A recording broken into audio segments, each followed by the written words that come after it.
Et pour commencer ces actus, c'est l'As d'or, le prix de l'As d'or qui ont été décernés cette année. Donc selon 4 catégories, on est sur du jeu de plateau, hein.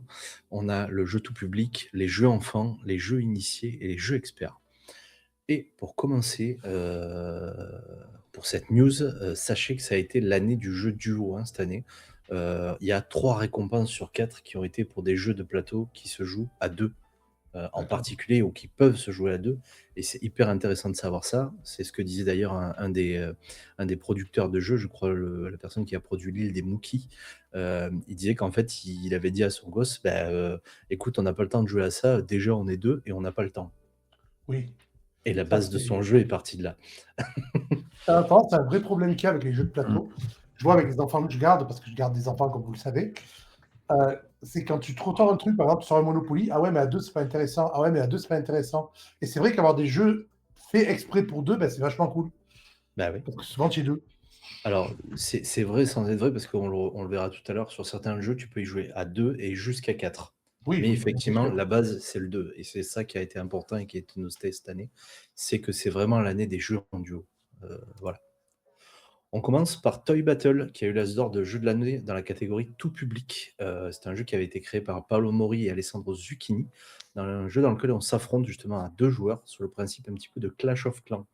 Voilà, c'est un petit peu un mélange de Risk, pour ceux qui connaissent. Alors ça commence à être un vieux jeu Risk pour certains, notamment les jeunes, les plus jeunes, c'est pas des jeux qui parlent. Mais voilà, c'était un peu un jeu entre le wargame, même pas entre le wargame, c'est un wargame, clairement, hein. Donc entre le Risk et le Tower Defense, un petit peu à la Clash of Clans. Voilà, on est un petit peu dans ce principe de j'avance, je t'attaque, je gagne un terrain, moi je te contre, et cetera. Le principe est simple, du coup, détruire les bases adverses. On Ah, pose un c'est stylé, jouet, un quoi. pion dessus et on récolte des étoiles qui équivaut à des points de victoire. Bien sûr, le but à la fin, c'est d'avoir le maximum de points. On a tous les mêmes jouets quand on est adversaire l'un de l'autre et chaque jouet dispose d'un pouvoir spécial unique. Se parachuter au loin, renvoyer un jouet ennemi du jeu, et cetera. Et le truc qui est cool sur cette base de jeu, c'est qu'il y a énormément de plateaux différents. Donc vous jouez jamais sur le même plateau. Je crois qu'il y a quelque chose comme une dizaine de plateaux différents. Donc franchement, c'est un truc hyper fun à jouer, je pense. Il faudra qu'on le teste. J'espère qu'on pourra le tester à l'Octogone et qu'il sera présent. Mais je pense que vu qu'il a obtenu un As d'or, à mon avis, il y a de fortes chances qu'on le retrouve sur nos tables de jeu en général. Ça serait Tower Defense, quoi, c'est cool. Ouais, Ah ouais, ouais, c'est cool ça. il est génial. 8 plateaux de jeu d'ailleurs. Je disais 10, c'est 8 plateaux de jeu pour être exact. Ah, Ouais, lui, Le c'était l'enfant, credo un quoi. petit peu en plus, c'est que c'est 10 minutes pour lire les règles et faire une partie ouais, c'est et ça. le test se fait environ 5 minutes par partie. C'est ce que j'allais dire, franchement, pour un jeu de tower défense qui a des notions de stratégie à la risque et tout, c'est-à-dire que tu as 10 minutes de règles et 5 minutes de partie d'initiation, bah, c'est top, quoi. Et ça rejoint le côté pratique de 2 joueurs, c'est, ouais, la plupart du temps, on a envie de jouer sur le pouce, on n'a pas forcément du monde et je trouve que c'est vraiment le genre de jeu qui est cool pour ça, justement. Exactement.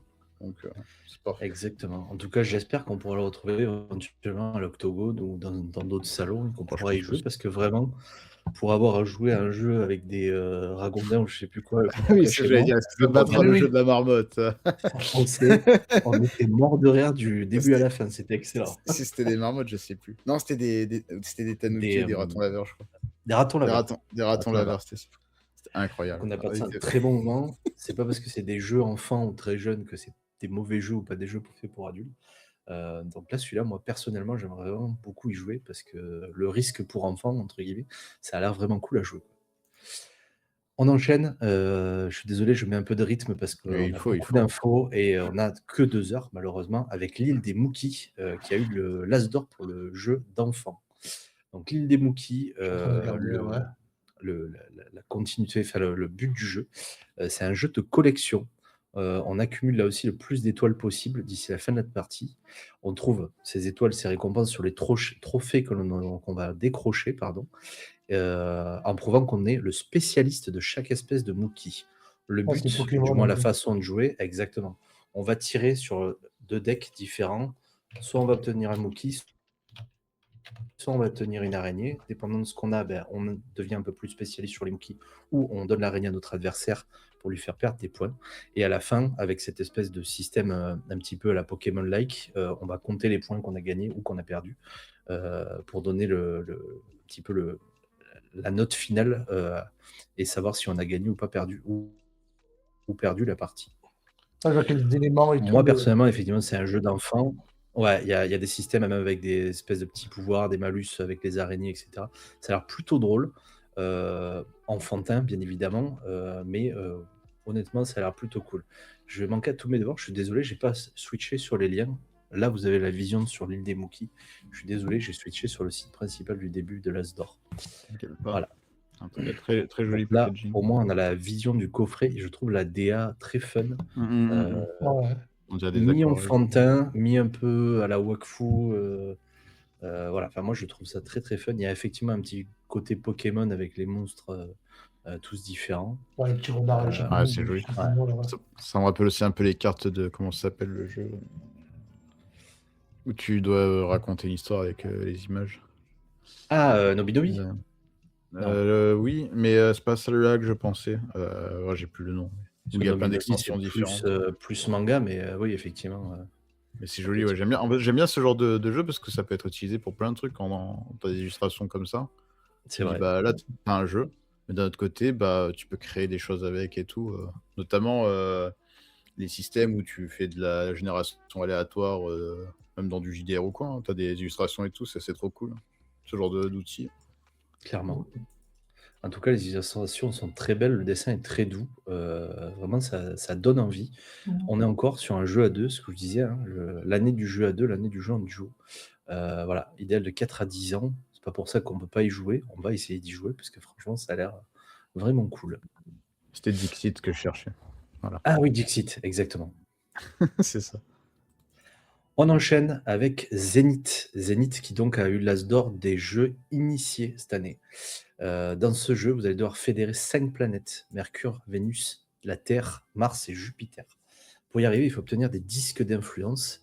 Pour gagner la partie, 3 conditions possibles: obtenir les 3 disques d'une même planète, 4 disques de planètes différentes ou un disque de chaque planète, donc 5 au total. À chaque tour, vous pouvez jouer des cartes pour effectuer l'une des 3 actions suivantes: recruter un agent, développer une technologie, on défausse une carte, on en échange une pour acheter une nouvelle technologie qui offrira un bonus, ou prendre le leadership, on défausse une carte pour effectuer une action liée à un peuple, robot, humain ou animode. Dès qu'une condition de victoire est remplie, la partie s'achève. Donc là aussi, on est sur un jeu qui peut être très long ou très court, ça dépend de ce qu'on tire comme carte. Le jeu est rapide, ça demande de la réflexion, des interactions, et c'est bien pensé pour éviter à votre adversaire de mener toujours le rythme. Normalement, il y a toujours du rebondissement, et c'est ça qui est pas mal avec ce jeu. Matos de qualité, des jolis tokens, des cartes illustrées, et un petit plateau de jeu, beau plateau de jeu même. Voilà, pareil, ça a l'air très très fun. Je pense qu'on est sur un jeu un poil plus long, c'est pas du 5 minutes, à mon avis, il y a presque une bonne demi-heure de jeu, selon le rythme de compréhension. Après, je pense que si on joue vite, ça peut mener à des bastons. Ouais. Est-ce que... Ouais, c'est ça. Et puis je pense que c'est le genre de jeu à ressources où les premières parties c'est didactique. Et après, tu connais bien, c'est là où tu tryhard quoi. Est-ce que l'astronome en moi peut râler? Allez, vas-y. Ils ont pris les 5 premières planètes principales du système solaire, donc Mercure, Vénus, Terre, Mars et Jupiter. Mais vu qu'ils prenaient beaucoup de planètes telluriques, ce qui est plus logique pour le fait d'atterrir dessus et tout, parce que Jupiter, c'est plutôt les lunes qu'on coloniserait, pas la planète elle-même, pourquoi est-ce qu'ils n'ont pas enfin donné un peu de gloire aux planètes naines et qu'ils n'ont pas mis Cérès à la place de Jupiter, qui est la planète naine qui se trouve dans cette astéroïde avant Jupiter? Bonne question. Écoute, on t'invite à poser cette question au créateur. Voilà, c'était le chieur astronome qui parlait. On va faire une pétition. Soit tu as de la chance, soit tu as de la chance, il te donne une vraie réponse, soit il fait comme Tolkien qui a répondu à pourquoi vous n'avez pas pris les aigles pour jeter l'anneau. Eh bien, écoutez, shut up, fuck you. Voilà, c'est qui tout double. Je pense que dit Cérès, on lui manque de respect tout le temps. Effectivement. Je pense qu'un de ces quatre, parce que je connais ta connaissance sur l'astronomie et je sais que tu as Tu es diplômé d'ailleurs, tu es un astronome. Alors, j'ai abandonné à 6 mois du master. Ouais. Bon, Donc, je ne suis pas diplômé. tu as déjà plus un pied dans l'espace que nous. Mais je pense qu'un de ces quatre, on pourrait se faire une soirée où on parle d'astronomie. En tout cas, on pourrait poser plein de questions bêtes, parce qu'on a forcément plein de questions bêtes auxquelles tu pourrais peut-être nous répondre. Bon, peut-être, oui, ça fait longtemps que je ne fais plus, même si j'ai fait sur notre podcast qu'on fait les jeux d'histoire avec Panda. Parmi les 10 premiers sujets qu'on a fait, on ne fait plus trop les sujets maintenant dans le podcast, mais j'en ai fait 3 ou 4 sur l'astronomie et les replays sont sur YouTube et ils sont assez intéressants. Mais bon, si vous voulez les trouver mieux faits, il y a sûrement des vidéos de vulgarisateurs scientifiques qui sont mieux faites que les miennes. Toi, on va dire que tu vas nous mettre la première tongue dans l'espace, on va dire. C'est toi qui va nous aider à mettre le pied à l'étrier. La Terre est plate. Si tu zoomes assez, Oui, c'est tout de faire. Si tu la regardes assez près, elle est plate. Hein. tout à fait. C'est vrai. Sous tous les angles d'ailleurs. Allez, on enchaîne avec l'as d'or du jeu expert, Civolution. Donc Civolution n'est pas sur un jeu clairement à jouer en étant enfant, relativement compliqué dans son utilisation. Le plateau est gigantesque. Ça, c'est la taille de la boîte au milieu. Hein. Donc, vous voyez la taille du plateau. Et là, ce n'est que le plateau de jeu. Et en bas, c'est les plateaux des joueurs. Donc, je vous laisse imaginer le temps que ça doit prendre de faire une partie. C'était pas Dynasty ou un truc genre qui était grand comme ça aussi là, Les plateaux joueurs sont limite plus gros que le plateau principal. Ah ouais. C'est génial. Donc, Civolution, jeu expert complexe qui saura vous récompenser si vous franchissez le pas de ses mécaniques innovantes et son exigence. Très très gros jeu, gros matériel, s'adresse à celles et ceux qui aiment se concentrer des heures pour lire les règles, des heures pour jouer et des heures pour repenser à sa partie et comment revoir ses stratégies pour les suivantes. 80 €. Ouais, mais c'est un jeu vraiment expert. Je crois qu'ils disaient, pendant qu'ils ont présenté, qu'ils avaient mis 5 heures, 6 heures pour faire une partie totale, pour arriver à la fin. Donc je vous laisse imaginer les mécaniques. C'est le genre de jeu où il te faut une table chez toi en plus pour pouvoir garder les jeux prêts pour la prochaine séance. C'est ça. Tu fais des C'est pauses. ça, t'as la gaming room là. C'est ça, comme dit au chat, tu achètes le jeu puis tu achètes ta table après. Voilà. C'est l'as d'or du jeu expert comptable. Ouais. Alors j'adore ces jeux, mais par contre, il faut vraiment trop se mettre dedans. Je pourrais plus en faire. Dans tous les cas, ce qu'il dit, c'est qu'il faut au moins une première partie de 3 heures pour comprendre le jeu. Vous comptez en plus 15 à 20 minutes de mise en place pour donner le truc. Par contre, forte rejouabilité, parce qu'en fait, vous ne pouvez pas toujours monter les mêmes technologies, c'est limité. Vous avez toujours un code de technologie beaucoup plus poussé que l'autre. C'est clairement pas un jeu solitaire, mais c'est un jeu qui est fait pour jouer à deux. Donc ça, c'est important. Mais par contre, c'est pas un jeu que vous allez jouer entre deux rendez-vous. Il faut partir dans 20 minutes, on fait une partie de Civolution. On est bien d'accord sur ça. Ouais, c'est ça. Mais du coup, c'est cool que la proposition, elle existe, hein, je trouve, parce que d'habitude, justement, ce genre de jeu, c'est pour des tables de plus de 2 joueurs, là, la plupart du temps, où c'est vraiment intéressant, les jeux de ressources. C'est que plus t'es nombreux, plus il faut se diviser les ressources et c'est compliqué. Donc le fait d'être à deux, je trouve que c'est intéressant, ça apporte une autre dimension. Et voilà, typiquement, vous êtes des potes qui aiment jouer à ça, vous n'êtes pas obligé de trouver une table qui est prête à faire une journée de jeu. Vous pouvez le faire entre vous plus facilement. Donc on en revient à ce qu'on disait, c'est plus facile pour l'organisation et tout. Non, c'est vraiment cool. On remarque d'ailleurs que Philippe Bernett est très optimiste en disant que le temps de jeu est de 1 à 2 heures. Oui. Pour l'installation du plateau. Je pense que l'optimisme vient du fait que le jeu est vendu comme plus vous y jouez, plus vous allez avoir de facilité à jouer, et donc vous allez gagner du temps, vous allez gagner du temps sur la stratégie, vous allez vous organiser beaucoup mieux psychologiquement par rapport à ce que vous voulez faire, etc. Et je pense que c'est là où ils veulent en venir, c'est que la première partie, tu as vraiment 3 heures, 3 heures et demie, parce qu'il faut tout comprendre. C'est ça, les jeux de ressources comme ça, c'est à force, après, c'est mécanique, tu connais par cœur, tu sais comment faire et tout. C'est ça. J'ai un truc, je me rends compte d'un truc là à l'instant, c'est que le premier jeu qu'on connaît qui était un peu du genre jeu de ressources, qui prenait des heures et tout, c'est le Monopoly en fait. Le Monopoly. Alors, le Monopoly, sachez qu'il y a une fin. Je pourrais inviter un collègue qui est champion de France de Monopoly et qui organise des championnats de France de Monopoly. Le Monopoly a une fin. Parce qu'on croit qu'on joue indéfiniment, qu'on fait 200 tours de plateau, mais il y a vraiment une fin que je ne pourrais pas vous raconter parce que je ne suis pas du tout joueur de Monopoly. Mais on pourrait vous parler du Monopoly, de l'histoire du Monopoly, de pourquoi le Monopoly. On pourrait vous faire toute une émission comme ça. J'ai un copain qui est spécialiste et qui est représentant de Monopoly en France. Mais c'est une très bonne idée. Ouais, Je, carrément. je pense que je vais le recontacter. C'est un bon Parce que truc quand d'ailleurs, on va faire toute une émission sur le Monopoly. Parce que il lui, pourrait il nous est parler vraiment aussi du fait que le Monopoly, à la base, était un jeu contre le capitalisme qui montrait justement qu'il y avait 2 sets de règles au Monopoly à la base. exact. Ouais, Et, qui a été volé à sa créatrice par l'éditeur, et ça, c'est ouais. génial. Bon, en fait, je vais l'inviter lui et vous deux, et moi je vais me mettre derrière, je vais attendre. Ça savait déjà beaucoup plus que moi. Qu'est-ce que je peux Après, vous on fait, dire pour on fait, on finir? fait un, comment Vas-y. ça s'appelle, un top tier des pires versions de Monopoly. Et bien sûr. Ça serait Monopoly génial. Star Wars. Monopoly, non, Monopoly Ardèche, Monopoly Dordogne. Ah, c'est ça. Je suis sûr que ça existe. C'est ça le pire. Non, mais attends, il y a des Ça, Monopoly, il y a même un Monopoly, comment il s'appelle là, Monopoly Fortnite, s'il te plaît. Donc, ça a été, oui. ça a été une des blagues running gag du présentateur des As d'Or.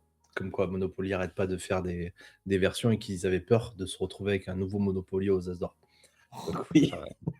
Et apparemment, il y en a 2 nouveaux qui sortent là, de Monopoly.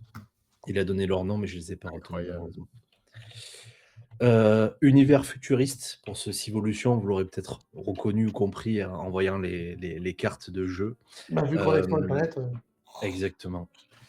Jeu de stratégie, clairement. Plein d'options, forte rejouabilité. Honnêtement, il fait peur, c'est un jeu expert, mais pour ceux qui aiment ça, il y a une forte immersion, il y a un vrai défi cognitif passionnant, et il y a une courbe d'apprentissage plaisante et gratifiante, parce que forcément, la première partie de 3h30, bah, elle va être compliquée. Les prochaines seront bien meilleures. Voilà, en tout cas, n'hésitez pas, je pense que c'est quelque chose à découvrir, et si ça a été primé aux As d'Or, dans sa catégorie, je pense que ça vaut le coup. On enchaîne avec le guide du release galactique et on va vous parler ce coup-ci des Graals d'or. Je vous le disais, c'était vraiment le mois des récompenses et des prix. Et tout de suite, on va commencer. Alors, c'est tombé parce que j'ai des experts dans le chat. On va commencer par The Haste. Donc, vous l'aurez compris, c'est un petit peu le même délire que le jeu vidéo du même nom. Par contre, apparemment, ce n'est pas du tout lié au jeu vidéo du même nom. Ici, ambiance Ocean's Eleven. On va créer et on va planifier un braquage de banque, braquage de train, etc. etc. Le but, sur une mécanique de blackjack, on va devoir échafauder un petit peu comment on va rentrer dans le bâtiment, qu'est-ce qui va se passer, comment on va se défendre. Mais attention, c'est du braquage classe, c'est-à-dire sans combat, sans effusion de sang. Tout le but ici, on pioche sa carte et on joue contre la banque pour pouvoir avancer au fur et à mesure dans l'intrigue. Est-ce que c'est quelque chose, vous messieurs, qui pourrait vous tenter, sachant que forcément, c'est pas quelque chose qu'on pourra faire sur un VTT, ou du moins ce sera très compliqué, sauf si on développe un petit logiciel pour ça. Mais est-ce que c'est quelque chose qui peut vous tenter de jouer ça? Moi, oui, clairement. Totalement, parce que de toute façon, c'est déjà ce qu'on aime à faire en JDR, les plans détournés. Donc, Ouais, c'est le genre de jeu que j'ai pas mal fait quand j'habitais en Suisse. En fait, tous les ans, j'allais aller aux conventions de jeux et j'avais des gens qui faisaient partie des clubs de jeux de plateau et on faisait souvent ce genre de jeu en test et tout. Quand ils recevaient un nouveau jeu pour leur association de jeux de plateau, etc., ils nous disaient, on va le test. Je faisais, oui, j'arrive. Et on rigole toujours avec ce genre de jeu, surtout parce que on rigole toujours quand on perd dans ce genre de jeu, en fait. Et alors, comme le dit Olshad, hein, c'est un peu entre le jeu de rôle et le jeu de plateau, et le jeu de société. On est vraiment sur un truc un peu multi-plateforme, on va dire. Il y a vraiment une espèce de... C'est un espèce d'hybride, en fait. Hein. On n'est pas vraiment sur un jeu de société dans Le jeu, il faut la tenue adéquate. Exactement. Pour faire The Haste, il faut être le poker face. Voilà, système de jeu très particulier, avec des cartes qui, moi, je trouve superbes, qui, je pense, la vous DA est permettront de jouer très facilement à d'autres jeux de cartes. Ne l'achetez pas pour ça, mais si vous l'achetez, vous pourrez le faire aussi. Voilà, la DA est magnifique. Moi, j'en bave un petit peu, j'ai envie de l'acheter juste pour le jeu de cartes, je ne vous le cache pas. Le pledge a l'air vraiment très beau. Pareil, vous voyez là en photo. Là.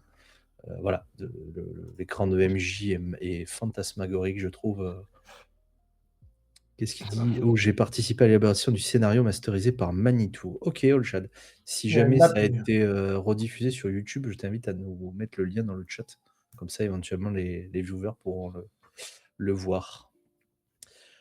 Mais voilà, très honnêtement, moi, c'est un jeu qui me botte. Malheureusement, c'est pas un jeu qu'on pourra jouer sur un VTT demain la veille, je pense. Ou alors, à moins qu'ils arrivent à passer les objectifs et qu'il est défini, mais je suis en train de regarder que non, il va pas être intégré dans un VTT. Par contre, il y aura une application, visiblement, s'ils arrivent à collecter 50 000 euros.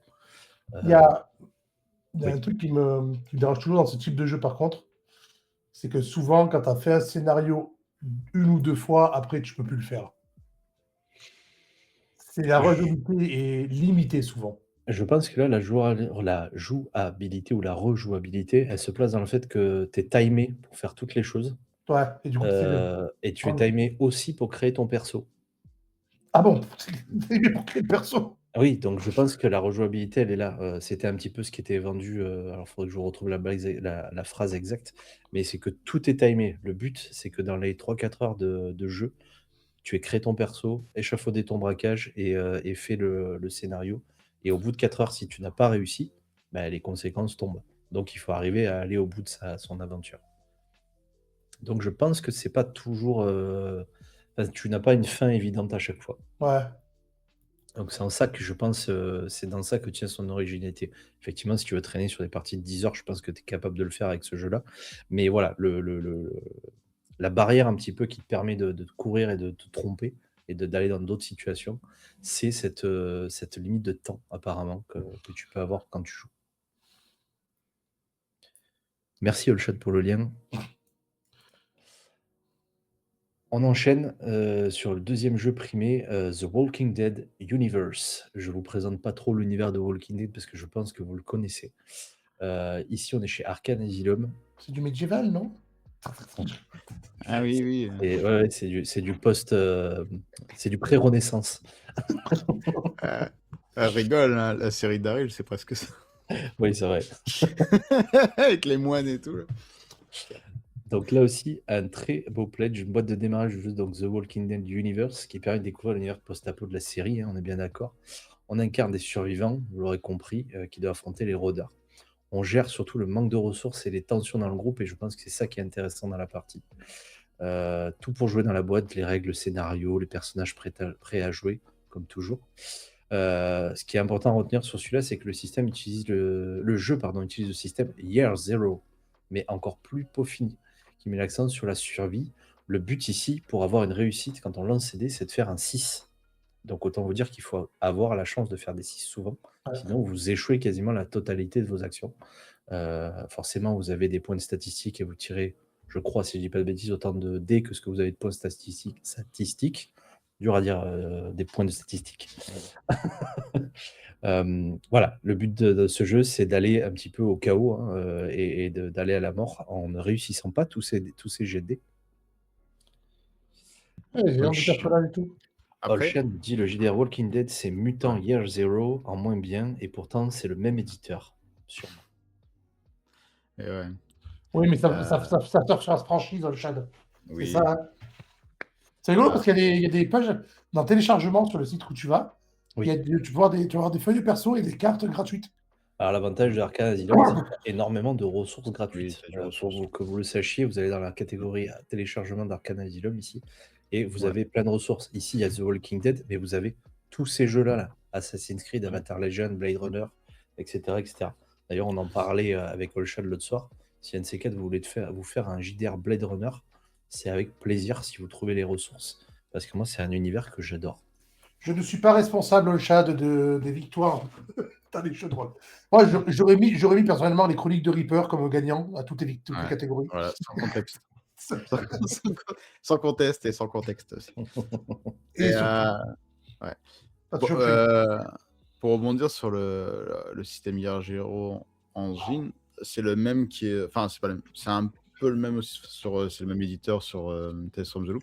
Et je sais que du coup, moi, ce que j'aime bien avec ce système de D6 qui est dur, c'est qu'il oblige à la collaboration et à faire des actions groupées. Parce que plus tu fais des actions groupées, plus tu augmentes le pool de dés et donc les réussites. Et du coup, ça évite justement les joueurs qui font qu'à leur tête, qui font solo, ou alors un qui fait tout parce que il a les bonnes stats, tu vois. Et ça, c'est un truc que je trouve assez cool. Donc voilà. Donc à voir quoi. Mais c'est vrai que j'ai pas spécialement regardé le Walking Dead encore, donc je peux pas me prononcer sur Mais bon. Alors moi, je vais me prendre une shitstorm de ouf. Je n'ai pas aimé Walking Dead. Moi non plus. De quoi Je l'ai pas. La la série, série? en général. Ah, La première oui, oui. saison démarre comme un truc de Non, zombie mais bateau, la ok. série, c'est bof tier, hein, il faut lire les livres. Ouais, C'est mieux. je pense qu'il y a d'autres supports qui doivent mieux lui rendre justice parce que je n'ai Ah, pas du tout aimé la série, quoi. on vient de En fait, sortir un truc quand même. On vient de sortir la phase classique du nerd. Non, mais le livre était mieux.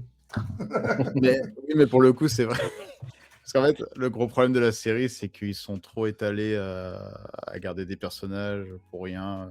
Alors Oui. que dans le bouquin, ça s'étale moins dans le temps et c'est mieux rythmé, pour le coup. Tales from the Loop, c'était à la base, c'était des tableaux, si je me souviens bien. Non, Alors ouais, à la base, c'est ça, c'est une collection des tableaux, ouais. d'artwork, c'est Ah, qui ça. était très beau, qui était très beau. J'ai Et regardé la série, vraiment, c'était excellent. voilà. J'ai bien aimé. Et de là, l'artiste, il a créé des artbooks où il a fait une histoire narrative, un fil directeur entre les différentes images qui sont dans le même univers. Et du coup, il a créé l'univers comme ça. Donc Et il c'est y a la un sé- roman graphique. et il y a la série qui est pas Merde. mal aussi, j'ai trouvé. Ouais, la série est cool. Moi, j'ai beaucoup aimé. Moi, j'aime beaucoup de toute façon. Donc... je suis très peu objectif sur Tales from the Loop. Mais voilà. Et en JDR, c'est fun. Et il y a d'ailleurs une super extension qui se passe dans la France des années 80 qui est géniale. Vraiment une adaptation à les années 80 version chez nous pour changer un peu des versions des ricains. Américaine, bien sûr. Ouais, c'est ça. Eh ben, écoutez, Fornica Punk. je vous propose de passer de Caribancila puisqu'on passe des zombies à Cthulhu, à Ouais. l'univers de Cthulhu Ah, avec Cthulhu Hack. les 13 singes. Cthulhu Hack, exactement. Le jeu de rôle qui permet de vivre des histoires d'horreur inspirées du mythe de Cthulhu créé par H.P. Lovecraft. On vous présente plus le bonhomme, je pense. Ouais. Il commence à être connu pour un nouvel écrivain. Les joueurs ici incarnent à nouveau des investigateurs qui enquêtent sur des phénomènes étranges et des créatures cosmiques. Le jeu met en avant l'accent sur l'ambiance, la tension, la découverte d'horreur Ouais. inconnue. Système de règles volontairement simple et rapide pour se concentrer sur l'histoire et l'enquête. Mais je crois que c'est souvent le cas dans les jeux Cthulhu, hein. Oui. On essaie d'avoir des systèmes très simples au niveau de la mécanique pour vraiment privilégier le roleplay, la discussion et l'analyse. Fiche de perso avec 6 compétences qui vous rappellent, qui seront pas sans vous rappeler un certain Donjons et Dragons. Force, dextérité, constitution, sagesse, intelligence et charisme. Il vous suffit de faire un résultat inférieur ou égal à la valeur demandée pour réussir. Côté ressources, la torche pour les habitués la torche, pardon, pour chercher, faire du toc, trouver objet caché. Pour les habitués des jeux basés sur l'univers de Lovecraft, ou le bagou pour discuter, écouter, contraindre. Donc vraiment une mécanique très très simple. C'est toujours en 1920 l'ambiance ou il y a plusieurs trucs? Alors bonne question pour cette version-là.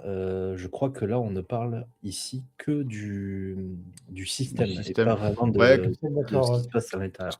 Cthulhu Hack, pour le coup, c'est un système et il est vraiment bien. Moi, je sais que je m'étais renseigné à une époque là où je voulais masteriser du Cthulhu et j'avais regardé des actualités et je le trouve vraiment bien. Et comme tu dis, c'est ça, c'est que genre, contrairement aux autres tu vois, qui vont être contemporains ou années 30 ou quoi, là, ça va être super adaptable. Et mine de rien, là aussi, ce que j'aime bien avec ce système-là, c'est que du coup, tu peux adapter à enfin, tu as l'univers de Je suis en train Cthulhu, mais de, au plus large, l'horreur cosmique, quoi. je suis Parce en que, train de regarder des campagnes. Pardon, excuse-moi. ouais. En fait, c'est ça ce qui est bien, c'est que c'est simple, mais pas simpliste, et c'est vraiment cool. Et je reprends ce que disait le chat, surtout le MJ ne fait pas de jet de dés, donc ça c'est cool. On évite de rentrer dans ces mécaniques je ramasse une pomme par terre, attends, fais-moi un jet de dextérité pour savoir si tu arrives à l'attraper. Voilà, où on est dans une espèce de ridicule à jeter les dés toutes les 5 secondes. Effectivement, là, on n'est pas sur du jet de dés à gogo, on est vraiment sur du narratif et de l'exploration, de l'enquête. Donc voilà, c'est vraiment une autre façon de jouer.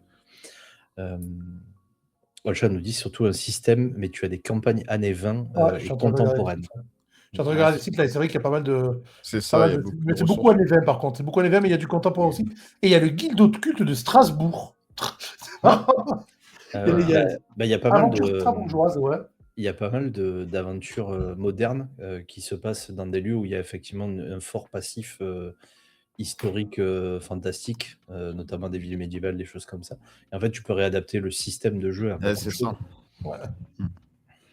Et je sais plus si c'est sur ce jeu-là, on en discutait tout à l'heure avec Groby, où il me disait qu'il y a un système sur les armes Quand tu tapes avec une arme, si tu fais tout sauf un 1, et tu réussis ton coup. Si tu fais un 1, tu baisses ton niveau de dé, je crois. Donc en gros, si Oh. ton dé, t'as pas un des 10 et que tu fais un 1, ben, tu vas descendre à un des 6.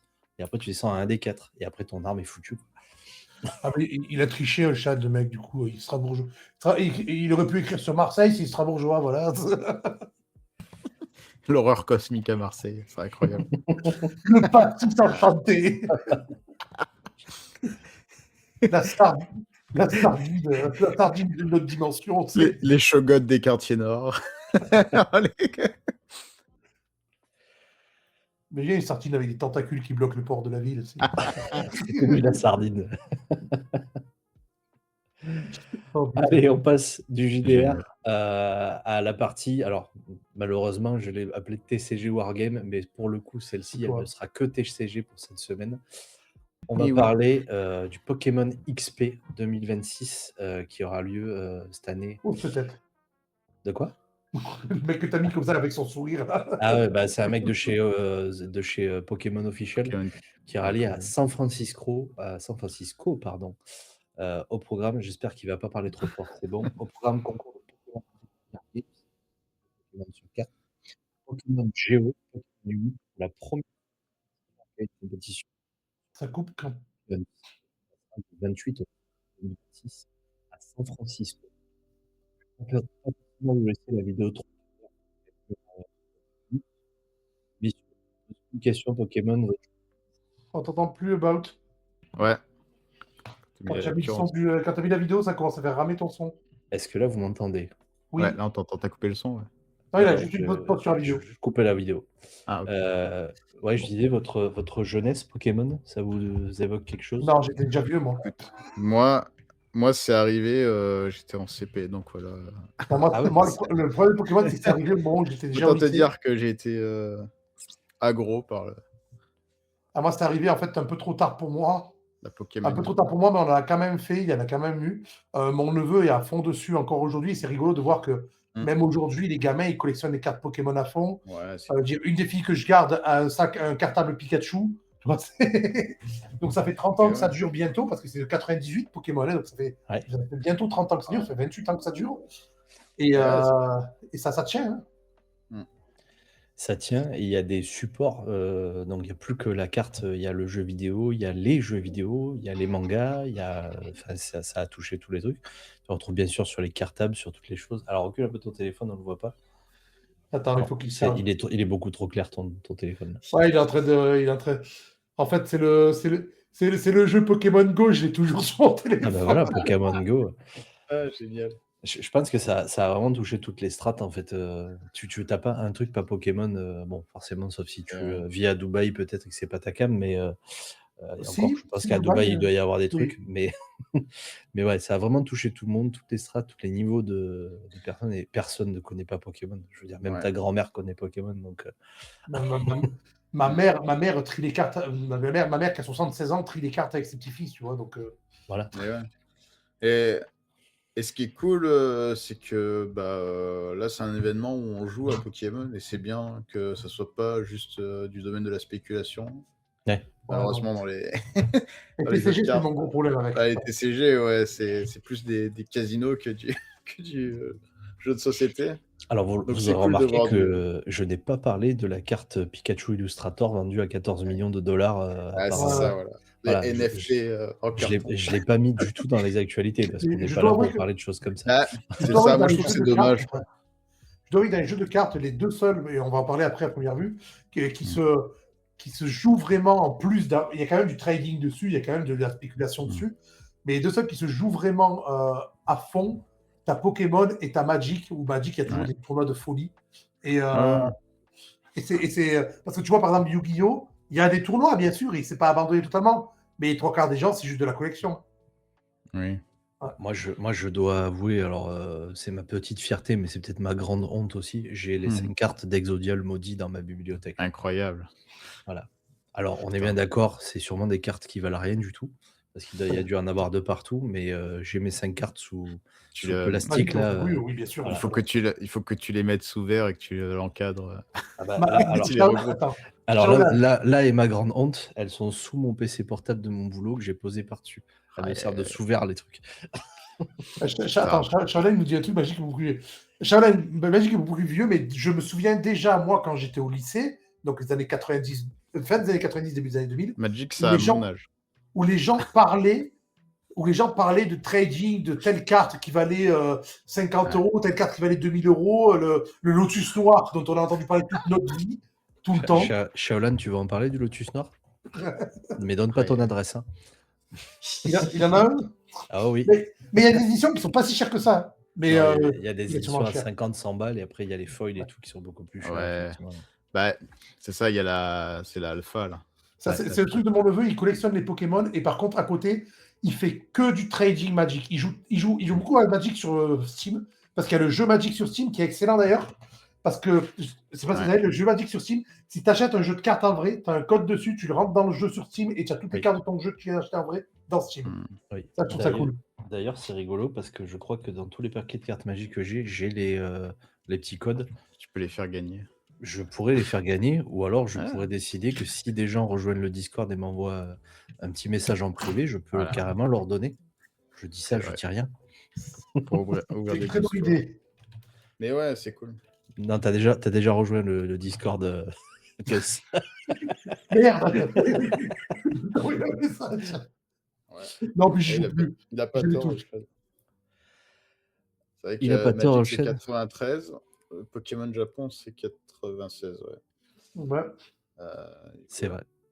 Alors, tu disais tout à l'heure, d'ailleurs, Mais- les jeux et de d'ailleurs- mieux en mieux, moi, je suis pas d'accord. Hein. Je Ouais. trouve qu'ils sont de pire Ce en qui est- pire. Mais... Ce qui est très drôle, c'est que en tout cas les premières versions du jeu Pokémon, c'est Magic. C'est Wizard of the Coast qui les a fait. Ouais. C'est vrai. Et c'est pour ça que ça ressemble beaucoup d'ailleurs. Hein. Les énergies qui remplacent les terrains et compagnie. J'ai jamais joué à Pokémon au jeu de cartes.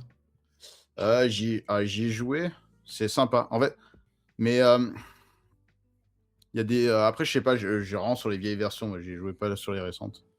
Mais sur les vieilles versions, moi, je me rappelle, j'avais un deck Ectoplasma où je m'éclatais à tuer les Pokémon du banc adverse. Parce que c'est fun.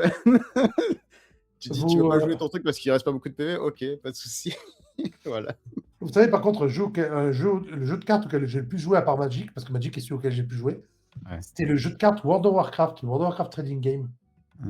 J'ai cru qu'il allait dire la quench. Ah oui, Non, c'est non. Le Gwent. Non, non, sinon ça, c'est le strip poker, mais... C'est ça. Putain, ouais. Et ouais. Non, on enchaîne, et là, je crois que je vais essayer de mettre un mort à Bender parce que c'est là où je risque de le perdre et oui, de vous en parler pendant non, ça va, je vais pas parler longtemps. Il n'y a pas grand chose à dire. Mais l'avantage, c'est qu'il connaît plus de choses que moi, je vais beaucoup prendre plus de choses un, que moi. moi sur le TCG. Ça marche. Bon, on va revenir dans une heure. Strixhaven, Secret of Strixhaven, Ouais. la nouvelle extension MTG prévue pour le 24 avril 2026. Je ne sais pas si je lis mon paragraphe ou si je te laisse parler en fait. Non, au pire tu peux lire et je rajoute des petites infos comme ça. Allez, je prends les infos. infos. 2 heures de parole. Je prends les infos qui me semblent importantes. Premiers éléments révélés. Donc deck commander, il y en a plusieurs, il y en a 5 je crois, une par couleur bien évidemment. Carte annoncée, produit disponible, 7 marques en retour sur Arcavios. Là, j'atteins ma phase où je ne connais pas je sais pas ce que je raconte. Au sein de la prestigieuse académie de Strixhaven. Chaque collège y représente une philosophie magique distincte, influençant style de jeu et stratégie. L'article propose aussi des conseils pour aider les débutants à choisir leurs produits avant la sortie officielle. Moi, je n'ai pas lu tout, mais ne serait-ce que je vais faire l'enfant, hein. Je vais regarder la partie artistique. La DA est fantastique. Alors, tiens, regarde, je te mets un lien dans le chat et je pense que tu vas être content. Si t'aimes bien la DA, sache que Strixhaven, en gros, pour ceux qui connaissent pas, c'est le Harry Potter libre de droit de Magic. Okay. C'est Arcavios, c'est un monde qui est à part des autres royaumes et qui est relié à tous, où en gros les plus grands magiciens sont envoyés à l'académie de Strixhaven pour apprendre la magie interplanaire. Et du coup, c'est vraiment ça, il y a 5 écoles de magie différentes. et avec leurs spécificités et tout, d'où les 5 decks Commander. Oui. Et c'est assez fun parce que surtout, c'est des archétypes qu'on n'a pas forcément l'habitude de voir dans les couleurs en question, même s'il y a des trucs qui le sont bel et bien.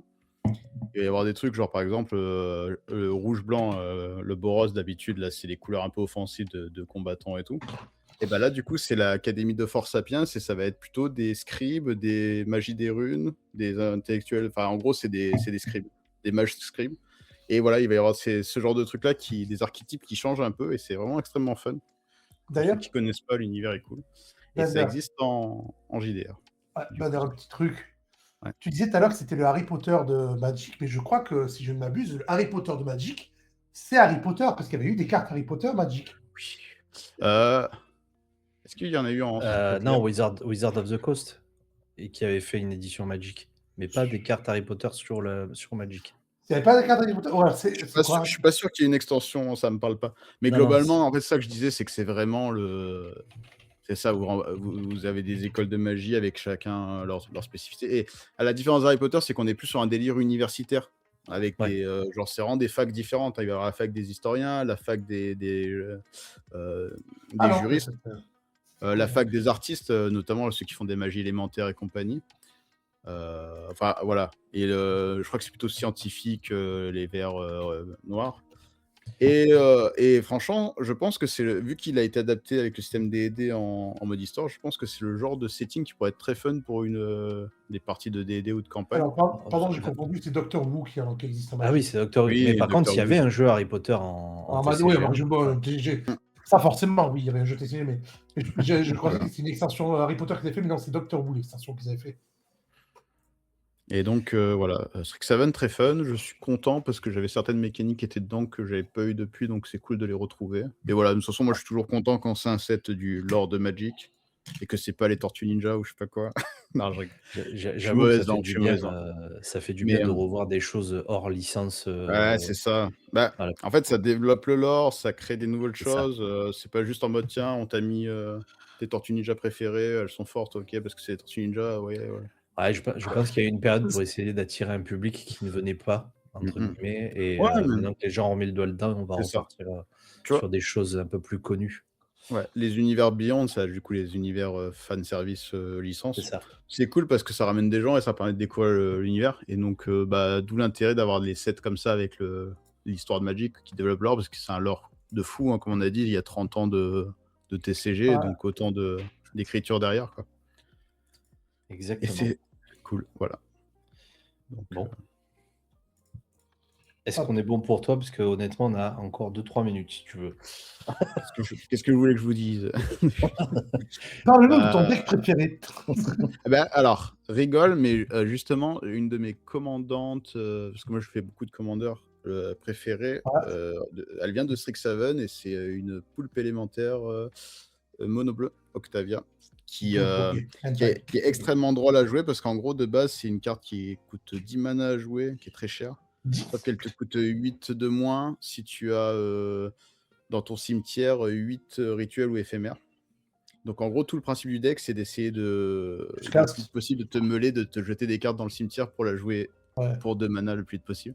Une fois qu'elle est sur le terrain, c'est une 8-8 qui, à chaque fois que tu lances un sort éphémère rituel, elle transforme une autre carte en 8-8 jusqu'à la fin du tour. Et ce qui est drôle, c'est que c'est une autre carte, c'est pas forcément tes cartes à toi, donc tu peux intervenir dans les combats des autres joueurs. Genre, tu lances un petit sort de pioche mono bleu pour un mana bleu, pof, tu transformes un token piaf 1-1 en 8-8 volant. Et là, t'as des trucs drôles comme ça à jouer. C'est très fun. Et ce qui est drôle, c'est que c'est un deck mono bleu où j'ai pas un seul contre-sort dedans, je crois. Oh putain. Alors que le bleu, c'est basé sur tout ce qui est contre-sort. Ouais, bah c'est ça la base. Ouais. Mais en fait, ouais, le principe du deck, comme je vais me meuler pour jeter des sorts au cimetière et les rejouer plus tard, je peux pas compter sur des contre-sorts qui vont potentiellement partir à la poubelle. Donc du coup, c'est des cartes mortes en fait. Je vais jouer sur d'autres cartes. En fait, je vais jouer des doublons de cartes, ce qu'on appelle l'évasion. C'est genre les cartes qui te donnent le vol, l'imbloquable, des trucs comme ça. En gros, pour laisser passer des créatures. Derrière, les créatures en question, bah, en faisant ça, je les transforme en 8-8, donc ça te fait 8 dégâts dans la tête. Et je vais plus jouer sur ça en fait, sur ces mécaniques-là que sur le fait de te contrer tes sorts avec le mono bleu. Donc c'est très fun, les gens ils voient le mono bleu, ils ont peur. Mais au final, c'est un deck agressif. Et on en revient à ce que je disais, c'est que Strixhaven, c'est un set où il y a beaucoup de mécaniques où tu t'y attends pas par rapport aux couleurs. Comme je disais tout à l'heure, le rouge, tu dis: «Ah, c'est agression et tout» et au final, ça va être, tu vas jouer des artefacts, des trucs comme ça qui d'habitude sont dans des couleurs plus bleu, blanc, parce que ça prend le contre-pied. Je trouve ça très fun. Eh beh, Et merci oui, beaucoup. Lima, tu ne comprends rien, c'est normal.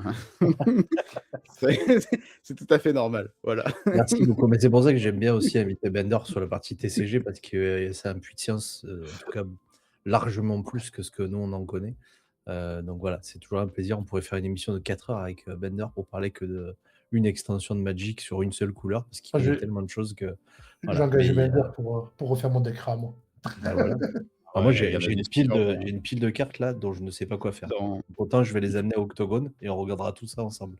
Ouais, pour les rares, regarde du côté des commandeurs ninja, de Kamigawa, là, tu en as des fous. Des rats ninja Ouais. de fou. Là, j'ai que les cartes, je crois que les cartes les plus récentes que j'ai pour mon deck elles doivent avoir 15 ou 20 ans, donc Ouais, mais même le vieux Kamigawa, tu en avais qui sont trop cool. ouais. Il y en a Allez, des on fous. enchaîne sur la partie, jeux vidéo et là Video aussi on gaming. va encore parler, de récompenses, puisque avant-hier soir ou hier soir? Non, avant-hier soir, avait lieu la cérémonie des Pégases 2026 qui est organisée par l'Académie des arts techniques du jeu vidéo et qui est organisée depuis 2020. Sans surprise, parce qu'on savait que, voilà, c'était eux qui allaient gagner. Ah bon? Bon, il y avait des chances. Victoire à plate couture du studio montpelliérain qui a créé Clair Obscur Expédition 33 avec 3 victoires et qui a remporté le prix du meilleur jeu de l'année. Mais, C'est le heu trombone bidon. on va pas vous parler de ça aujourd'hui. On va vous parler d'un mouvement, émouvant qui s'est passé, avec la récompense du meilleur jeu mobile sur le jeu Les Murmures du Soleil. Je vous encourage, à le télécharger sur votre téléphone. C'est gratuit, c'est sur le Play Store et c'est sur le Google Store. Je ne sais plus le nom que ça porte sur non iPhone et pourtant j'ai pas d'iPhone. C'est un shooter, qui est adapté aux personnes à déficience visuelle. Donc comment ça marche? Il y a une petite voix qui vous guide, vous mettez des écouteurs. Moi, je vais faire l'essai, ça me hype de fou, il faut trop que j'essaye.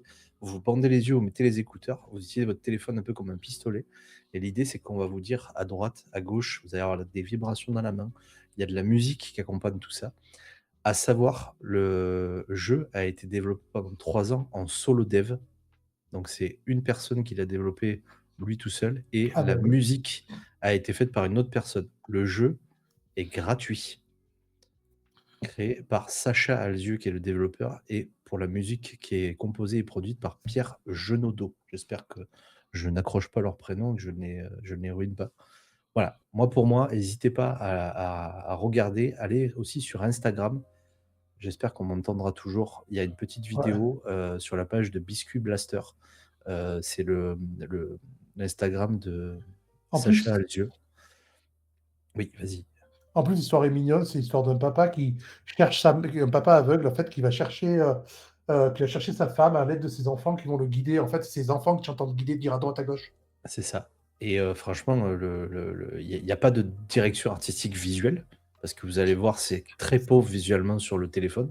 Par contre, et moi je veux vraiment le tester par curiosité, il faut vraiment se bander les yeux pour vivre l'expérience d'un joueur avec une déficience visuelle et qui a pas la capacité de jouer au jeu auquel nous on peut jouer en ayant la chance de ne pas avoir de déficience. Voilà, je pense que c'est vraiment une expérience à vivre. Et d'autant que, encore une fois, la personne a développé ça pendant 3 ans tout seul chez lui. Il a une histoire, ce monsieur, refusé dans pas mal de studios de production de jeux vidéo, et cetera. Voilà, donc grosso modo, il a fait son jeu, il a fait tout seul. On en parlait tout à l'heure, il y a beaucoup de personnes qui ont fait ça et qui ont créé des bangers. On parlait, j'ai plus le nom qui Undertale. Undertale, fantastique. Il y a encore des gens qui y jouent aujourd'hui. Il y a encore des gens qui le streament. Il y a de la musique qui est fantastique dessus. Voilà, donc Minecraft. honnêtement, Minecraft, on n'en parle pas trop, je crois que c'est un petit jeu qui n'est pas très connu. Ouais, je Voilà, mais franchement, moi je vous encourage à aller l'essayer. Yes, Lima, hier soir, ouais, la cérémonie des Pégases. Voilà, Shaolan l'a testé, notre régisseur que vous connaissez, que vous retrouverez avec nous en partie, il l'a testé, il a dit c'est bluffant. Et il a fait ça, parce que vous n'êtes pas obligé de faire ça dans votre salon, il a fait ça depuis son lit. Donc, Ouais. avec le gyroscope autour de lui, il a testé le truc. Voilà, bluffant. Honnêtement, je pense que c'est vraiment un truc à faire. comme dit l'image, j'espère que c'est quelque chose qui va lui ouvrir des portes à ce monsieur, mais j'espère que ça va lui ouvrir des portes sainement, pas juste pour récupérer son prix et dire vous avez vu, on a le mec qui a fait les murmures du soleil. Voilà, donc n'hésitez pas, téléchargez le jeu, essayez-le. Question bête, le jeu est mettez-lui- gratuit, mais est-ce qu'il y a des pubs ou un truc du genre dessus pour qu'il se gagne de l'argent ou... Non, il n'y a Donc en fait, il gagne que aucune dalle. forme de financement derrière. Ouais. Sachant que mettre quelque chose sur le Play Store, c'est payant. Donc, il y a qui perd du fric à faire ça, en fait. Je pense qu'on est sur une forme d'altruisme qui dépasse beaucoup de choses là. Voilà. Oui, il en reste encore un peu des fois. Voilà. Ça existe. Mais Ça existe encore un j'espère peu. que, vu l'état d'esprit du monsieur, c'est sain et qu'il aura des portes saines ouvertes parce que vraiment il le mérite, quoi. Et sa réaction pendant la cérémonie, j'espère qu'on pourra la revoir, un de ces quatre. Il était en pleurs, il était tremblant, il voulait parler à sa récompense parce qu'il comprenait pas quel était le micro. Enfin, le mec était vraiment subjugué par l'émotion. Et vraiment, on a vécu un très très beau moment pour moi au Pegasus 2026 hier. D'accord. Voilà, Il y je a vous peut-être un encourage en Patreon, tout cas. Il y a sûrement un Patreon, j'ai Très pas bien, vu très sur bien. sa page, il a qu'une seule publication. La page c'est Biscuit Blaster et je vous encourage à aller sur aussi Pierre Genodo qui a sa page aussi et lui il fait toute la des compositions de musique et tout. Et vous allez sur sa page, il y a plein d'extraits de ce qu'il compose. Pareil, passez un très Crédit. très beau moment. J'enchaîne parce que j'essaye de faire de plus en plus court parce qu'après on a encore plein d'informations. GTA, parce que malheureusement il faut aussi parler des AAA. GTA 6, les précommandes sont imminentes. Et elles vont ouvrir Console. tout à fait. Il y a des indices techniques qui ont été vus dans les bases du PlayStation Store, qui signifie que Rockstar Games prépare probablement la mise en vente du jeu. La sortie elle est prévue pour novembre 2026. Pour l'instant, aucune précommande bien évidemment disponible, ni prix officiel n'a été annoncé, mais ça va se faire très très bientôt. Moi, je suis pas trop un joueur de GTA, je vous le dis. C'est pas vraiment pas ma cam. Il y a peut-être des gens qui y jouent depuis le premier. Moi, c'est vraiment pas mon style de jeu, mais c'est important de parler de tous les jeux. Un petit commentaire, messieurs, Oui. ou c'est pas votre Alors, style? mais bon, les GTA, enfin, je disais tout à l'heure avec Bender, quand on était avec Mimi sur le chat vocal, Rockstar est quand même une des dernières sociétés de gros jeux vidéo AAA qui fait des jeux vidéo. Le dernier qui est sorti, techniquement, c'est Red Dead Redemption 2. C'est des jeux vidéo qui sont énormes. Et c'est pour moi les spécialistes du monde ouvert. Il n'y a pas de monde ouvert qui soit plus vivant et qui paraissent plus réels que les mondes faits par Rockstar. Ouais, CD Projekt avec les The Witcher et tout ça, tu dirais que c'est pas. Ah non, The Witcher et tout ça, ça n'arrive pas à la cheville de GTA ou Ah ouais de Red Dead Redemption 2, par exemple. C'est surtout alors GTA moins peut-être parce qu'il est de 2013, mais Red Dead Redemption 2, le monde ouvert de Red Dead Redemption 2 est un des seuls c'est vrai mondes qu'il est qui paraît vivant. gigantesque et ouais, c'est vrai. C'est pas qu'il est vivant, ouais, c'est vrai. pas qu'il est gigantesque, c'est que les gens, tu as l'impression qu'ils ont une vie dans les petits jeux. Et oui, comme il dit au chat, par contre, moi j'attends toujours les versions PC parce qu'elles ont tout le temps un petit truc en plus. Et non, pas le film, un petit truc en plus. Et les GTA, c'est quoi dire, mais l'histoire principale même de GTA 5, parce que tout le monde se souvient maintenant de GTA comme GTA Online. Tout le monde ne joue qu'à ça avec les voitures volantes, les machins et tout. Mais c'est un jeu de base GTA, le jeu solo. Il faut savoir que j'ai 1200 heures de jeu sur GTA 5. J'ai fait la campagne une fois, après j'ai joué online avec des potes. Et un jour, je me suis dit, je vais refaire la campagne. Et je me suis dit, mais en fait, c'est pas le même jeu que l'online du tout. C'est pas la même ambiance, c'est pas le même truc, c'est pas le.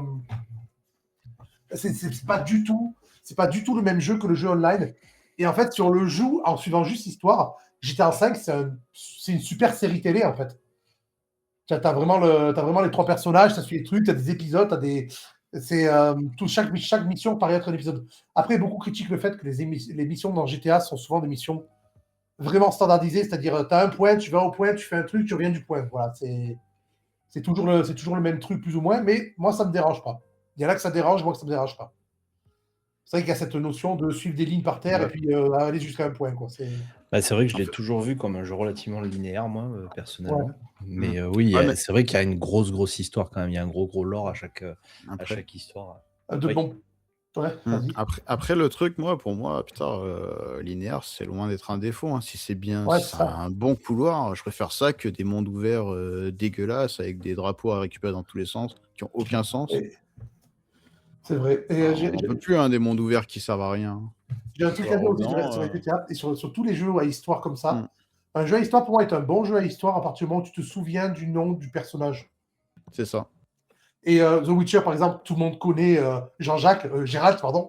Et, The Witcher, tout le monde connaît bien. Et je veux dire, GTA, tout le monde connaît Trevor, tout le monde connaît Michael de GTA, enfin, pas tout le monde. Si on prend Red Dead Redemption 2, tout le monde sait qui est Arthur Morgan. Tous ceux qui ont joué à Red Dead Redemption 2, ceux qui ont fait la campagne, aujourd'hui encore, tu leur parles de la mort de Arthur Morgan, ça les touche. Enfin, de mon point de vue. Et c'est là que tu sais que le jeu est bon. C'est vrai que GTA Ouais, est c'est plus ça. léger au niveau ambiance, mais hop là. C'est toutes les quêtes des jeux vidéo en vrai. C'est vrai, Lima. C'est vrai que beaucoup de jeux vidéo sont comme ça. Et vraiment, si tu veux aller à un jeu vidéo qui n'a pas de quête fédère, il faut aller vers les jeux comme Outer Wild, où vraiment tu es laissé à l'abandon et tu dois vraiment comprendre les trucs, mais c'est pas le même type de jeu, je trouve. Oui, voilà, le guerrier légendaire avec son épée qui s'appelle Zelda, exactement. Et qui sauve la princesse de Ganondorf. Allez, on finit cette petite chronique enfin cette partie de chronique sur les jeux vidéo, sur l'extension de World of Warcraft qui vient de sortir, Midnight, qu'elle s'intitule, hein, qui est désormais disponible. Elle continue l'histoire de la saga de l'âme monde, où les joueurs doivent affronter la menace du vide menée par Xal'ata. J'espère que je ne n'écorche pas son nom. Xal'ata, tu crois? J'en sais rien. Ah. J'ai arrêté WoW il y a longtemps, moi. Menée par Jalata. Qui attaque- Gelata, sì. Jalata, qui J'ai attaque les là-bas. royaumes des elfes de sang à Keltalas.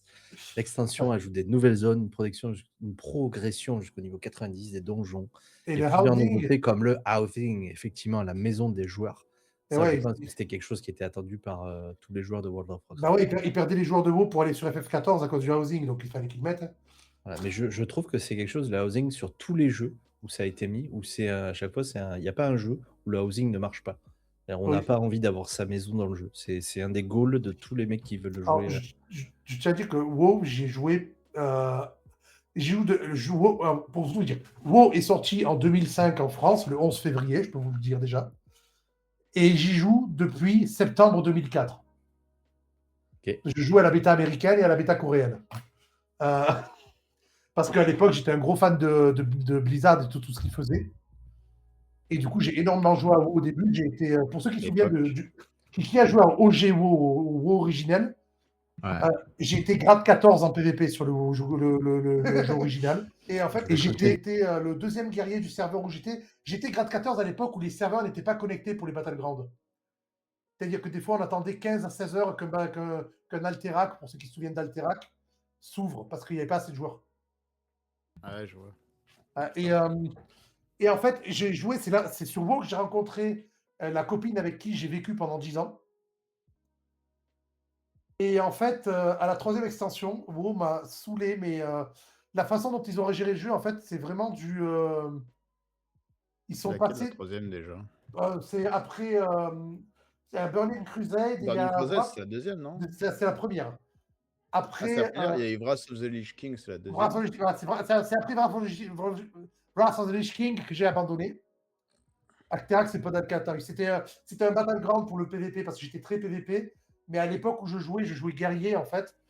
Et j'étais très très fort en PVP. Abusément fort en fait. Avec ma team, il y a des moments où on allait dans des donjons qui s'appelle le Goulet de Warsong, qui était du 10v10. Et comme on était que dans le serveur, les gens en face, ils commençaient à nous connaître du côté de la Horde. Nous, on était côté Alliance. Ben, il y a des moments où on rentrait dans le donjon, les mecs s'asseyaient par terre et nous laissaient gagner. Ils en avaient marre de se battre contre nous en fait.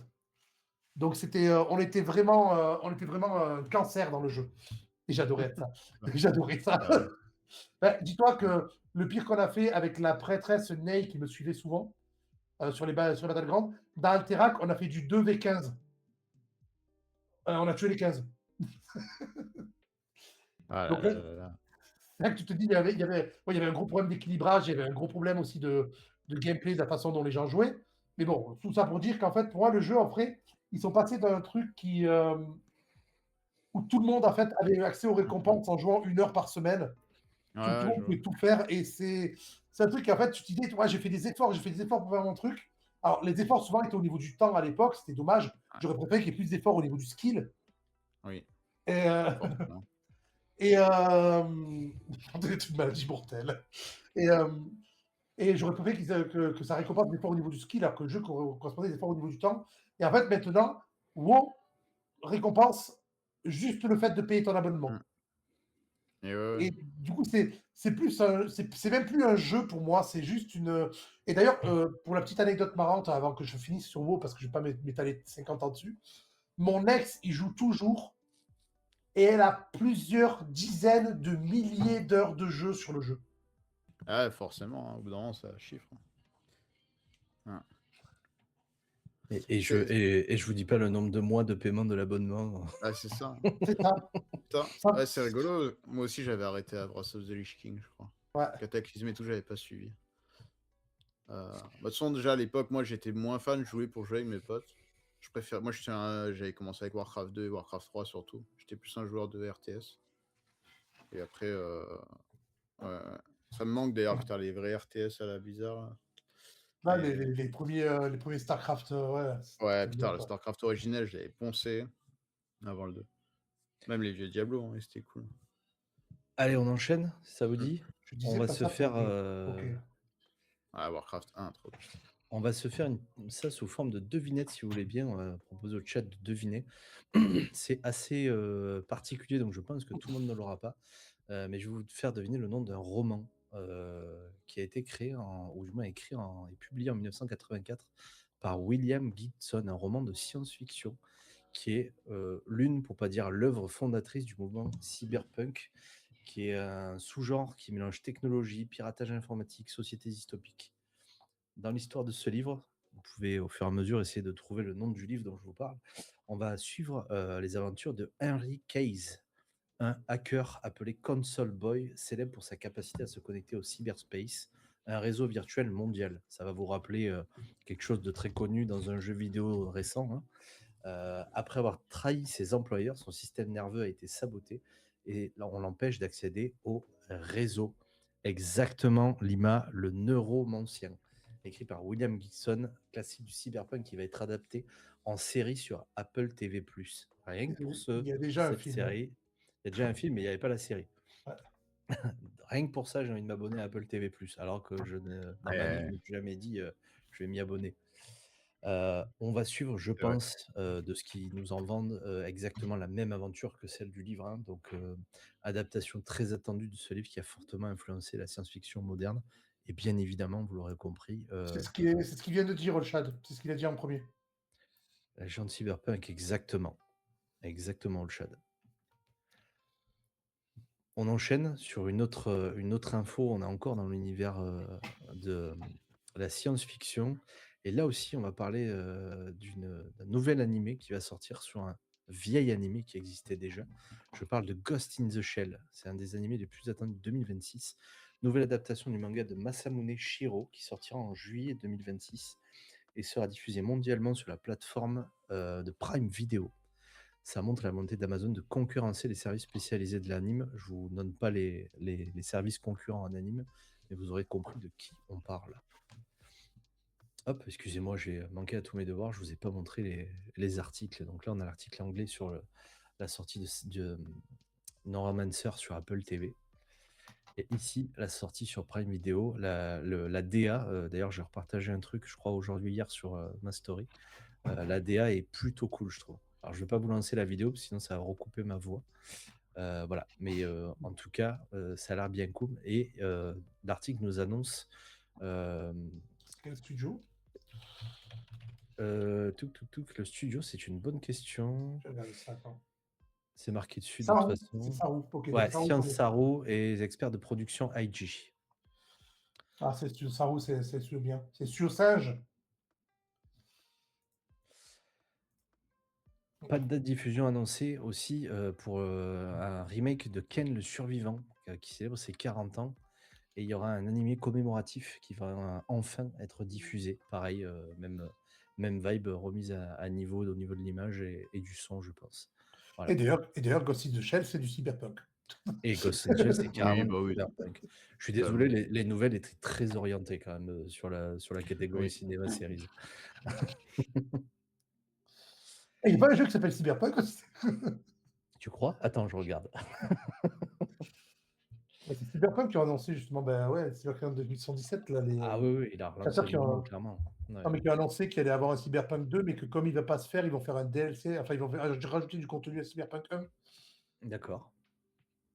Ah, A j'ai priori, même ils avaient quand même dit qu'ils le feraient. Hein. Oui, le Cyberpunk 2 va être fait, mais comme il est retardé, ils vont mettre du contenu en plus dans 2077. Ok. Moi, je sais pas, j'ai pas joué au 2076 premier, donc je les connais pas. Très honnêtement, pour y avoir joué, pour y rejouer encore en ce moment, même si ça fait un moment que j'ai lâché un peu la manette là, moi, Cyberpunk, si demain tu me rajoutes une extension dans la ville qui est connue, je continuerai à jouer. C'est un peu le même style que The Witcher avec Blood and Wine et tout ça. Tu me rajoutes des cartes, tu me rajoutes machin. Enfin, je veux dire, le jeu en lui-même, graphiquement, c'est encore valable, je pense. Niveau du moteur, ça ralentit pas trop. Ça se joue, il y a une rejouabilité presque infinie parce que tu as un arbre de compétences qui est énorme.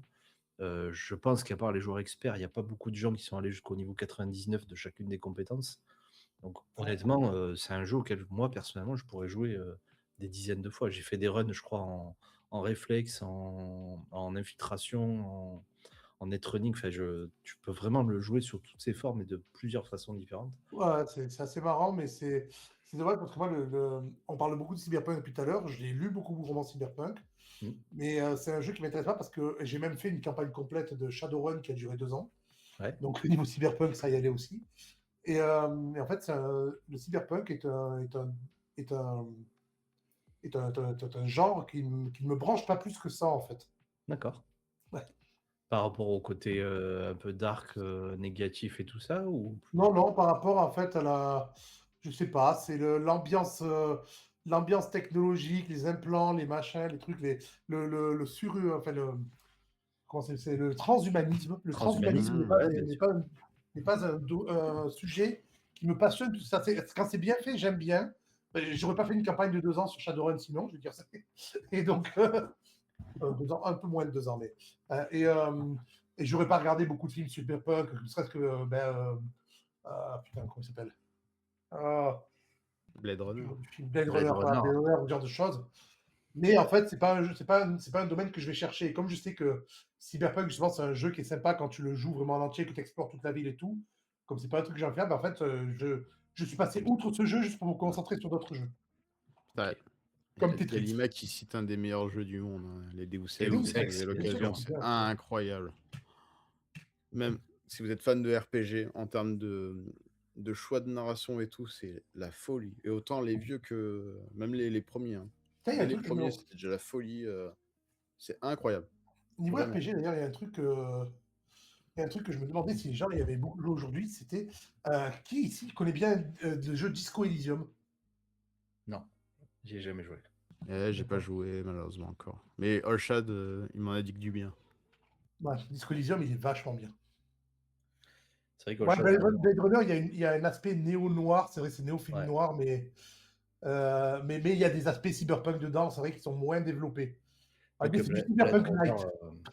Blade Runner, on est même presque du niveau d'intelligence artificielle aussi. On est plus dans ces ambiances. Ah, mais l'intelligence artificielle, c'est une des bases du cyberpunk aussi. Ah ouais, ouais, mais pareil, tu es plus dans du néo-noir que du transhumanisme parce que finalement, Oui. c'est des robots. C'est pas Ouais. forcément les humains qui sont modifiés. D'ailleurs, il y a un petit moment, je me suis refait tout le cycle des robots d'Asimov.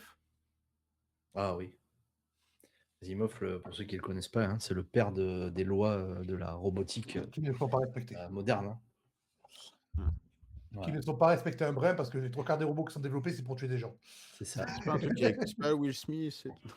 Si, bah Oui, c'est c'est pareil, un le robot. film, hein, iRobot. iRobot, ouais, est basé Putain, en sur vrai, j'ai pas les eu depuis trois un lois moment, mais j'en avais des bons souvenirs. les trois lois de la robotique. Hein. Ne pas faire de Ça. mal aux humains, etc., etc. Je vous les refais pas toutes, je vous laisse regarder le Je crois que film, lire le livre. c'est aussi J'ai leur détesté métro. le film. Je m'en souviens plus. En vrai, je l'ai pas vu depuis très J'aime longtemps. pas Will Smith, donc en même temps. Ouais, bon. Je dirais pas que je l'aime bien, mais pas dans des films sérieux. En fait, Will Smith ne joue pas un rôle, il joue Will Smith. De toute Ouais, façon, c'est ça. il y en a un robot quand il arrive qui fait le détective comme ça, qui est censé être un mec un peu désabusé et tout, et que dès qu'il marche, il roule des épaules, genre, ouais, je suis le mec. Je fais, non. Adopte Ah, une démarche de conséquence, je sais pas, moi, c'est. il a le symptôme bad boy, c'est pour ça, je pense qu'il est pas trop sorti de son rôle J'avoue. Fondation, mais ça fait une très belle série télé d'ailleurs, qui est un peu différente. Ça vaut pas le Will Smith de Wild Wild West. C'est pour ça que j'allais dire, moi je l'aime bien, mais pas forcément dans des films sérieux. Mais non, Ouais, là, ouais, Wild c'est Wild rigolo, West, c'est mais- incroyable. excellent. Avec l'araignée à Avec la la fin qui a réplique aucun rapport. extinction des fesses, voilà. Vous ne l'entendrez jamais ailleurs. Vous ne l'entendrez jamais ailleurs. Avec l'araignée à la fin qui a aucun rapport avec le reste du film. Oui, Qu'est-ce la qu'il vieille fait araignée par les steampunk. steampunks là, c'est- Génial. Voilà. Prochaine partie de Deadlands, Wild Wild West. C'est acté. Ça devrait être les zombies du coup. Chiche. Ah ouais. Eh bien, messieurs, je vous félicite. On est arrivé à la fin de la chronique. On a fini même avant le timer, hein. Je pense que je vous ai un peu trop poussé en avant, donc c'est cool.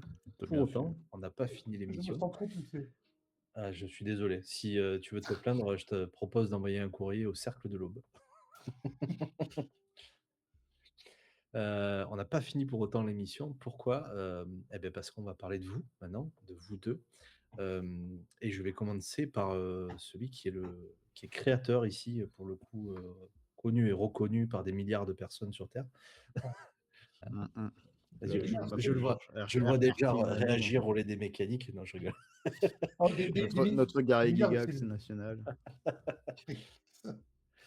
Non, Je parle de l'ami Gus de Blood et de ses chroniques de Reaper. Vous avez ici le link que je vais vous renvoyer dans le chat, comme ça si vous voulez le consulter, vous pouvez y aller. Bien sûr, j'ai très mal fait Ouais, mon travail parce que j'aurais dû ouvrir une page sur le côté. J'ai même un TikTok maintenant, putain. Ça fait peur. TikTok, Jones. alors n'y allez pas pour espérer le voir danser, il ne fait pas de danse là-dessus. On voit ma main de temps en Pas temps. encore, pas encore. Par contre, si vous voulez y aller, allez-y pour le voir dessiner parce qu'il se filme en train de dessiner.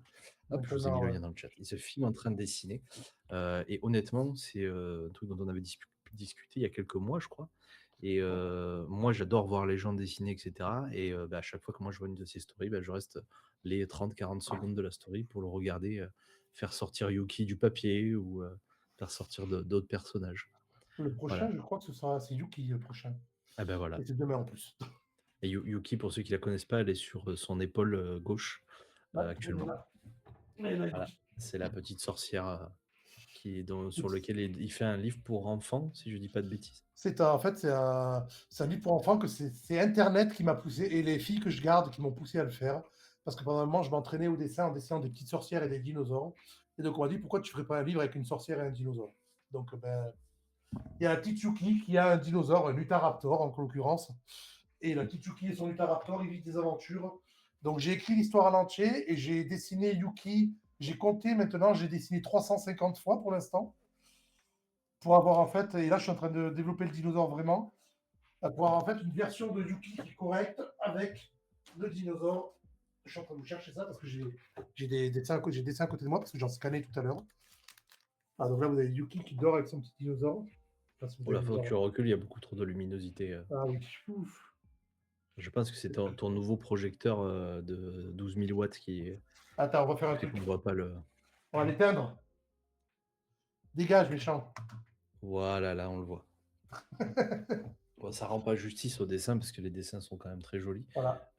Mais oui, on comprend l'idée, on comprend mieux en tout cas. Voilà, et du coup, en fait, elle va vivre une aventure où elle se sent rejetée dans l'école où elle est, et elle voit un dinosaure qui se sent rejeté par les autres dinosaures parce qu'il n'a pas de plumes. Et du coup, oui, c'était une raison un peu spéciale. Hein. Et du coup, en fait, elle va essayer d'aller à sa poursuite et de devenir copain avec elle. Et c'est l'histoire du premier livre de Yuki que j'ai fini le texte. Il faut que je fasse les illustrations maintenant. J'en ai 46 à faire au format A3. Donc ça va être un peu de travail. C'est plusieurs jours par illustration là, mais parce que un dessin comme celui-là, c'est 1 heure, mais une illustration en A3, c'est pas 1 heure. Donc je vous encourage à aller soutenir son travail, à aller le suivre sur Instagram. Chronique de Gus de Blood, Gus de Draw. Il a deux Insta. Gus de Draw, effectivement, vous allez retrouver toutes ces vidéos de dessin sur lesquelles il poste assez régulièrement. Tu en as au moins 1 voire 2 peut-être par semaine. Oui, minimum. Hein, c'est ça. Hein. Donc voilà, je vous encourage à aller là et je vous encourage aussi à aller jeter un œil à son Patreon. Le Patreon s'appelle les Chroniques de Reaper. Vous le retrouverez dans le link que je vous ai envoyé. Et je vais te laisser parler parce que tu en parleras sûrement mieux que moi, surtout que j'ai peut-être un avis biaisé puisqu'on en a parlé tout à l'heure. Tu Mais, mais, développes mais lis ton petit. Ouais, bah, c'est lis pour ton ça, petit je texte. vais lire mon petit texte que j'avais préparé. Tu développes sur les Chroniques de Harper un univers de low fantasy. On est d'accord qu'il y a pas une magie très, très présente, il me semble bien. Elle est présente, mais pas tant que ça. Ouais. Voilà, sombre à mon sens à moi, dans lequel les joueurs peuvent vivre des aventures et explorer un monde rempli de dangers. Les personnes, qui te soutiennent et qui peuvent accéder à ce site, auront un contenu exclusif en payant éventuellement sur le Patreon avec les règles du jeu, le scénario, les informations sur ton univers. Dans ce Patreon, et on enchaînera aussi sur ça après, tu as aussi écrit un roman, Par-delà le Mhm. mur, qui se déroule, je crois, dans ce même univers. Oui, Il me bien semble sûr. que c'est rattaché, Tout est un et qui lien. permet de découvrir son histoire à travers un récit indépendant potentiellement de l'histoire des chroniques, et du jeu de rôle. Et avec ton projet, à la fois au niveau du jeu de rôle et au niveau du livre, tu construis un monde progressivement complet qui mêle jeu de rôle et roman, tout en faisant évoluer ton univers à l'aide de ta communauté. Alors, c'est exactement ça. Et j'aimerais ajouter un truc, c'est que Yuki, elle fait aussi partie du monde du jeu de rôle. En fait, tout ce que j'écris se passe dans le même monde, sur la même petite planète qui s'appelle Giez. Et merci Lima, au passage. Et c'est la même petite planète qui s'appelle Giez. Ça se passe quasiment tout sur le continent qui s'appelle Haïtu. Euh, ouais, t'as vu, il parle vachement bien quand il. Bonne Magic. Ça se passe tout sur le même continent. Et oui, le premier roman, en fait, le premier roman commence en 1014 et le jeu de rôle se déroule exactement au début 1014. Enfin, le livre des règles explique le monde tel qu'il est en 1014. Ok. Donc, du coup, en fait, le premier roman, tu pourrais le voir comme une campagne que des mecs font dans le jeu de rôle que j'ai créé. Et les personnages du roman, bien sûr, existent dans le vrai monde. Ils sont là, ils sont là, ils ont même des feuilles de perso. Il y en a d'ailleurs, là, maintenant, comme tu disais tout à l'heure, je viens de finir le deuxième roman. Mhm. Le deuxième roman vient d'être fini, il faut juste que je le complète, que je prenne un numéro ISBN, et après, je peux le mettre sur le site. Et après, je peux le mettre sur le site en vente. Et le deuxième roman, en fait, ben, il y a même la fiche de perso d'un des personnages du deuxième roman et dans le livre de règles. C'est comme Ok. PNJ. Donc, c'est Ah, vraiment tout lié. Hein. moi, je vous propose d'aller sur son Patreon, hein, de découvrir tout ce que vous allez pouvoir y découvrir et tous les objets et les items auxquels vous allez pouvoir avoir accès. Je vous conseille, très personnellement, parce que je le trouve très beau, à minima, vous prendre l'annexe, le traité sur les dragons, que moi je trouve magnifique, euh, qui est un véritable grimoire en fait, hein, quand vous l'ouvrez sur le PDF, vous avez affaire à un grimoire avec plein d'éléments sur les dragons. Je projette pas volontairement le livre, etc., parce que j'aimerais vraiment que vous alliez dessus et que vous regardiez un petit peu ce qui vous est proposé. Il y a le Oui, tu l'as premier lu. roman, pardon. C'est vrai que tu l'as lu, le traité sur les dragons, toi. Ah, moi, j'ai lu le traité. Je suis à la page. Hier soir, j'ai recommencé. Je suis à la page 110 de Par-delà le mur. Et j'attends D'accord. déjà de le finir rapidement. Et j'espère pouvoir lire le deuxième roman aussi rapidement. Voilà. Je suis pas quelqu'un qui lit. Enfin, je ne suis plus quelqu'un qui lit beaucoup. Et je me suis quand même fait 100 pages du livre dans l'avion en voyage, en Ouais, quand déplacement t'es parti en voyage, professionnel. ouais. Et honnêtement, je n'ai pas vu passer mes 2 heures d'avion, quoi. Donc, honnêtement, je me suis régalé. Donc voilà, ça m'a un peu remis le pied à l'étrier sur la lecture. Depuis, je crois que j'ai pas arrêté de lire depuis mon voyage. Alors pas forcément le roman en entier, mais ça m'a un peu remis le pied à l'étrier. J'ai lu du manga, j'ai lu Histoire 2, le jeu de rôle, etc. Donc voilà, ça m'a un peu rabiboché avec la lecture. Pourtant, j'adorais ça gamin et je l'ai perdu et c'est dommage. Voilà, C'est cool. premier roman, Par-delà le mur. Deuxième roman qui sort Euh, là, dans pas dès que j'ai longtemps. l'ISBN, et il s'appelle Derrière la cascade. Voilà, et manuel du maître du jeu, ici, que vous allez retrouver. Oui, qu'il faut que je Euh, corrige. la carte, ou les cartes d'ailleurs, de la nouvelle Algor. Argor, Algor c'est autre chose. Ah bon. Voilà, et puis une petite gazette, alors qui a repris, parce que je crois que tu avais eu un moment où tu J'ai l'avais eu un un peu moment, en fait, où je me arrêté. suis concentré sur Yuki et sur le roman, et je me suis rendu compte, je regardais les nombres de lectures de la Gazette, et je voyais qu'il n'y avait que 2 personnes qui lisaient, et j'ai appris que c'était une des seules personnes qui qui est abonnée à mon Patreon, et que je connais dans la vraie vie, et que du coup, elle sait ce que je fais, donc elle n'a pas besoin de lire la Gazette. Et l'autre personne, c'était Panda, celui qui co-présente l'émission que je fais le jeudi soir. Donc, c'est vous deux qui lisez la Gazette, c'est les 2 personnes qui n'ont pas besoin de la lire. Donc, donc je me suis fait une pause pendant un moment. Et Écoute, tu sais que tu as 2 personnes dans le monde, parmi 7 milliards, 8 milliards d'êtres humains qui te soutiennent et qui regardent ce que tu fais et c'est bien. voilà. Ah, c'est bien. Et du coup, là, j'ai repris la Gazette hier parce qu'il y a quand même des news avec le roi. Et d'ailleurs, je vais même faire, si j'arrive à avoir mon numéro SIRET complet, parce que là, pour l'instant, il y a des problèmes avec parce que, administration française, on va dire ça comme ça. Euh, et je vais sûrement être au salon du livre de. Il y a mon village qui organise un salon du livre et je vais sûrement y être aussi et y vendre des illustrations et des romans. Donc, du coup, ça va être cool. Mais enfin, ça devrait être cool. Mais il faut juste que j'arrive à faire tout ça et avoir les numéros ISBN qui me les envoient au plus vite parce que normalement, ils devaient me les envoyer avant ce week-end et je ne les ai pas. Donc, parce que mes livres vont maintenant avoir un ISBN, ce qui veut dire que vous pourrez les trouver juste avec le numéro. OK. Voilà. Pour ceux qui connaissent les ISBN. Alors je pense que ceux qui ont travaillé en bibliothèque, moi j'ai été, enfin j'ai été très jeune, j'ai fait mon stage à la médiathèque. Ouais. Ceux qui connaissent, ces univers-là savent ce qu'est un code ISBN. Ouais. Très rapidement, j'ai préparé des petites questions, je pense que tu les as vues, Oui. et je vais te les poser. On va essayer d'être pas trop détaillé, mais pas trop short non plus parce que j'aimerais bien, qu'on prenne le temps d'y répondre. Première question, qu'est-ce qui t'a inspiré pour créer l'univers des Chroniques de Reaper? Alors, l'univers des Chroniques de Reaper, à la base, c'était un jeu de rôle que j'avais créé, enfin, c'était un monde que j'avais créé pour faire jouer mes potes. Et quand j'étais au lycée. Et comme tout jeune ado de lycée, j'avais juste prévu un truc pour qu'on s'éclate. Et donc, à l'époque, eux venaient de découvrir One Piece. Moi, je ne lisais pas encore. Et donc, j'avais créé un monde à partir d'îles, comme dans One Piece, où ils allaient d'île en île, en fait. Et pour ceux qui ne connaissent pas dans One Piece, c'est un bateau pirate, ils vont d'île en île, plus ou moins au début. Et, j'avais créé ce truc-là. Et en fait, je l'ai laissé à l'abandon. Et plus tard, quand j'ai repris le jeu de rôle, j'ai créé un truc un peu plus cohérent que juste des îles qui sont éparpillées dans un monde, qui n'ont aucun rapport. Et, et en fait, quand j'ai créé le monde en question, en parallèle, je lisais les nouvelles de Pratchett, donc du Disque Monde, et aussi de Baxter. Je pense qu'il y a beaucoup de choses qui sont inspirées de Pratchett et de Baxter. On le sent dans ton écriture d'ailleurs, j'allais dire, Ouais. on retrouve l'univers. Ouais, dans Pratchett, c'est clair et net parce que c'est mon écrivain préféré. J'adore comment il écrit. Je le lis en français et en anglais. D'ailleurs, j'ai les trois quarts de ses livres, je les ai en français et en anglais. Donc, il est assez excellent comme auteur. Et du coup, je pense que c'est ce qui m'a beaucoup inspiré pour l'univers actuel. C'est à la fois Pratchett et il y avait autre chose que je sais qui m'a inspiré à l'époque, mais je pense là il y a 20 ans.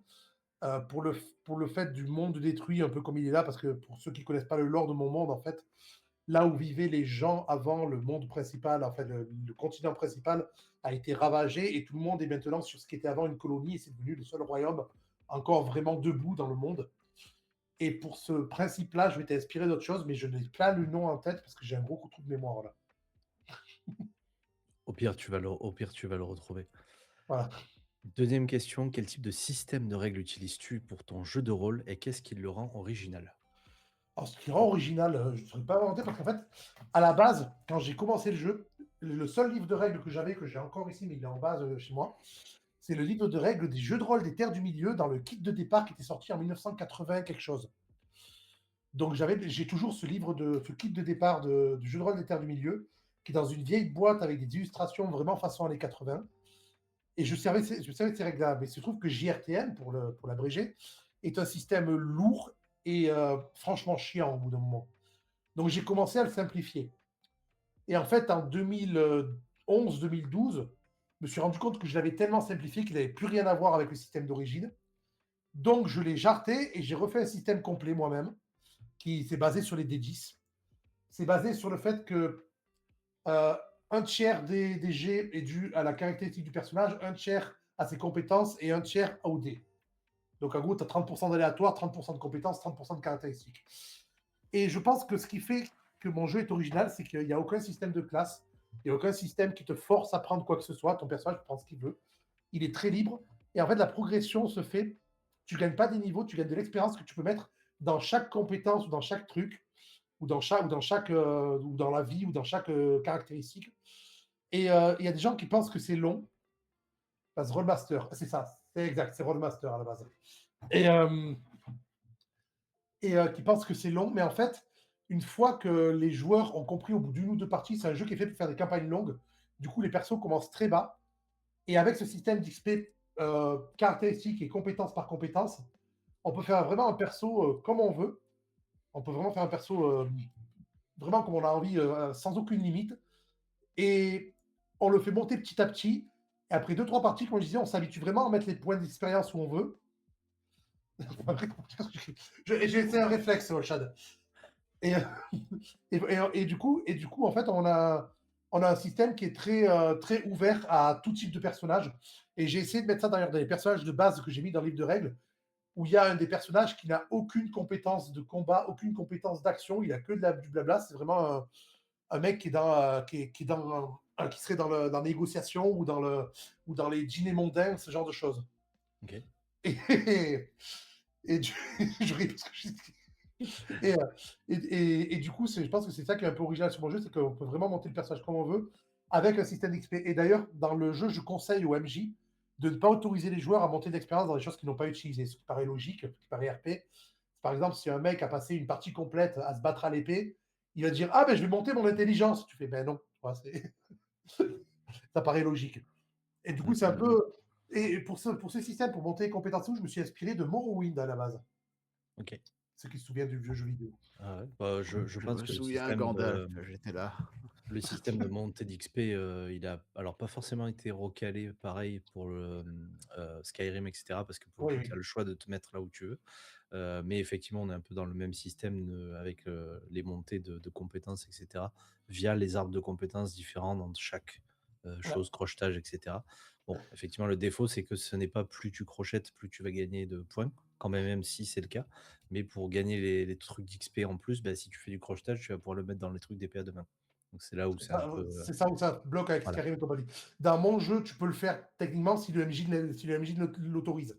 Mais je conseille au MJ dans le livre de règles de pousser les joueurs à prendre vraiment ce qu'ils ont utilisé pendant la partie. Mhm. Ouais. Ce qui paraît plus sympa. Et du coup, ça fait vraiment monter le personnage de façon, je dirais, fluide en fait par rapport à ce qu'il fait. Voilà, c'est Alors, tu as répondu à la question suivante, c'est pour ça que je t'ai laissé dérouler, mais quand même, je vais avoir envie de te poser la question. Quel type de personnage les joueurs peuvent-ils incarner dans ton univers? Tu as dit aucun en particulier et tous à la fois. oui. Donne-moi des exemples. Alors, des exemples simples, en fait, c'est par rapport au type de partie qu'on peut faire. Comme je disais, il y a un truc que j'aime bien, c'est les parties qui sont un peu variées. Par exemple, j'aime bien les parties qui sont de l'exploration de donjons et genre le porte-monstre trésor, ça peut être sympa en partie. J'aime bien des parties qui vont être, par exemple, des sortes de parties de reconnaissance militaire, de reconquête, etc. Et j'aime bien aussi les parties qui se passent uniquement dans une ville où ça va être de l'enquête, du mystère et tout. Je trouve que tous ces types de parties sont sympas. Et comme je voulais faire jouer à mes joueurs tous ces types de parties, en fait, mon univers s'y prête beaucoup. Parce qu'ils ont un royaume qui est bien développé, où on peut avoir des mystères, des machins, des complots à l'intérieur du royaume lui-même. Autour de ça, ils ont des terres qui sont inexplorées, qui peuvent du coup amener à du porte-monstre trésor ou à de l'exploration de donjons inconnus. Et de l'autre côté du monde, en fait, ils ont l'ancien continent qui est maintenant appartient aux morts, très classique, l'invasion de morts-vivants. Et du coup, ils sont en train de faire une sorte de campagne là-bas pour reprendre le truc, donc ça peut faire un truc plus militaire. Et en fait, tu peux créer très bien un militaire qui va aller passer sa vie à se combattre sur l'ancien continent pour essayer de regagner du terrain sur les morts-vivants. Tu peux créer un diplomate ou même un voleur des rues qui va passer sa vie dans la ville d'Aifei. D'ailleurs, tu le sais bien dans le premier livre. On suit une voleuse qui s'appelle Alice. Et en fait, elle le dit, elle n'est jamais sortie de la ville, en fait. Dans le livre, elle sort de la ville. C'est la première fois, elle a 25 ans, c'est la première fois de sa vie qu'elle sort de la ville. C'est une mégalopole à petite échelle, parce qu'elle n'est pas très, très grande par rapport à ce qu'on pourrait appeler nous une mégalopole. Il y a 200 000 habitants, donc c'est pas très grand. Mais en fait, pour l'époque, enfin, pour l'époque et le lieu, c'est une mégalopole. Et dans cette mégalopole, en fait, ben, elle n'a jamais eu besoin d'en sortir. Et on peut faire des parties où c'est des personnages qui n'ont jamais eu besoin d'en sortir. Et après, tu peux faire aussi des parties avec des groupes d'aventuriers explorateurs, parce que ce monde, enfin, le continent où ils sont pleins de ruines et de choses inexplorées, qui est de civilisations un peu mystérieuses, qu'on ne sait pas d'où ça sort. Et du coup, ils peuvent très bien aller explorer ce genre de choses, et ça fait encore des parties un peu différentes. Du coup, on peut faire le groupe d'aventuriers de base avec le soigneur, avec le bourrin, etc. Parce que la magie n'est pas très présente dans la vie de tous les jours dans le monde, parce qu'elle a beaucoup été remplacée par la technologie que les nains et les gobelins ont apportée. Mais il se trouve qu'il y a quand même des mages, que même si la magie est de moins en moins présente, en fait, ben, les mages sont toujours là. ils savent toujours faire des trucs et beaucoup se tournent vers l'exploration ou aider des petits villages, ce genre de choses qui n'ont pas la technologie naine. OK. On va revenir un peu sur ta partie roman et son côté, voisin avec ton jeu de rôle et je vais te Totalement demander vrai. quel est le lien qui existe entre ton roman Par-delà le mur et le jeu de rôle, Bah, des le, Chroniques de Reaper. Mais bah, le, tu as déjà plus ou moins répondu. le roman, comme je disais, il se passe à la même époque. Le jeu de rôle, se déroule en 2014. Enfin, le livre, en 1014. Le livre décrit le monde tel qu'il est en 1014. Le roman commence en mars, ou enfin au troisième ou quatrième mois de 2014, pas de 2014, 2014. Et donc, il se passe vraiment au moment où le roman arrive. Et comme je disais, les personnages du roman, pour m'aider à les écrire et à les faire cohérents, ils ont une feuille de personnage. C'est-à-dire qu'ils ont des caractères, ils ont vraiment la feuille de personnage du jeu, de rôle, et puis les personnages de roman. Ils existent dans le monde aussi d'ailleurs, à la base, Walter Velarius, que tu connais toi, qui est le héros du roman principal, à la base, d'ailleurs, il aidait mes joueurs dans la dernière campagne. C'est un élément qui n'est plus canon du tout dans l'univers, parce que Walter Velarius fait autre chose dans le roman. Mais voilà, si quelqu'un a envie de prendre Walter Velarius et d'utiliser dans le monde d'une autre manière qu'il est dans le roman, pourquoi pas. Tu vois, il fait ce qu'il veut. Si le mec il a le livre de jeu de drogue, il a le roman, s'il veut mixer les deux, il fait ce qu'il veut. Parce que de mon point de vue, l'univers n'est pas fixé. C'est à partir du moment où quelqu'un achète le jeu, l'univers lui appartient. Tu vois, c'est qu'il peut envoyer l'univers, faire diverger l'univers de ce vers là où je le dirige moi-même, à son gré pour essayer d'agrémenter ses parties. OK. De mon point de vue, c'est ça. Donc, ouais, donc, le roman et l'univers du jeu de rôle sont très liés parce que, ben, en fait, tout ce qui est, de mon point de vue, si moi je fais jouer le jeu de rôle, tous les événements qui sont dans mes romans sont canons dans l'univers. Bah, ça Donc, tombe bien parce que c'est la question d'après justement, j'allais te demander est-ce que les événements du livre peuvent influencer les aventures ou les scénarios du jeu? Mais je crois que tu viens de le dire, c'est ouais, ce qu'on en fait finalement à partir de la base que tu as créée, oui. et on peut réutiliser éventuellement les événements du livre, pour pouvoir les modifier par derrière ou créer sa propre histoire dans les univers Oui. des Chroniques de Reaper.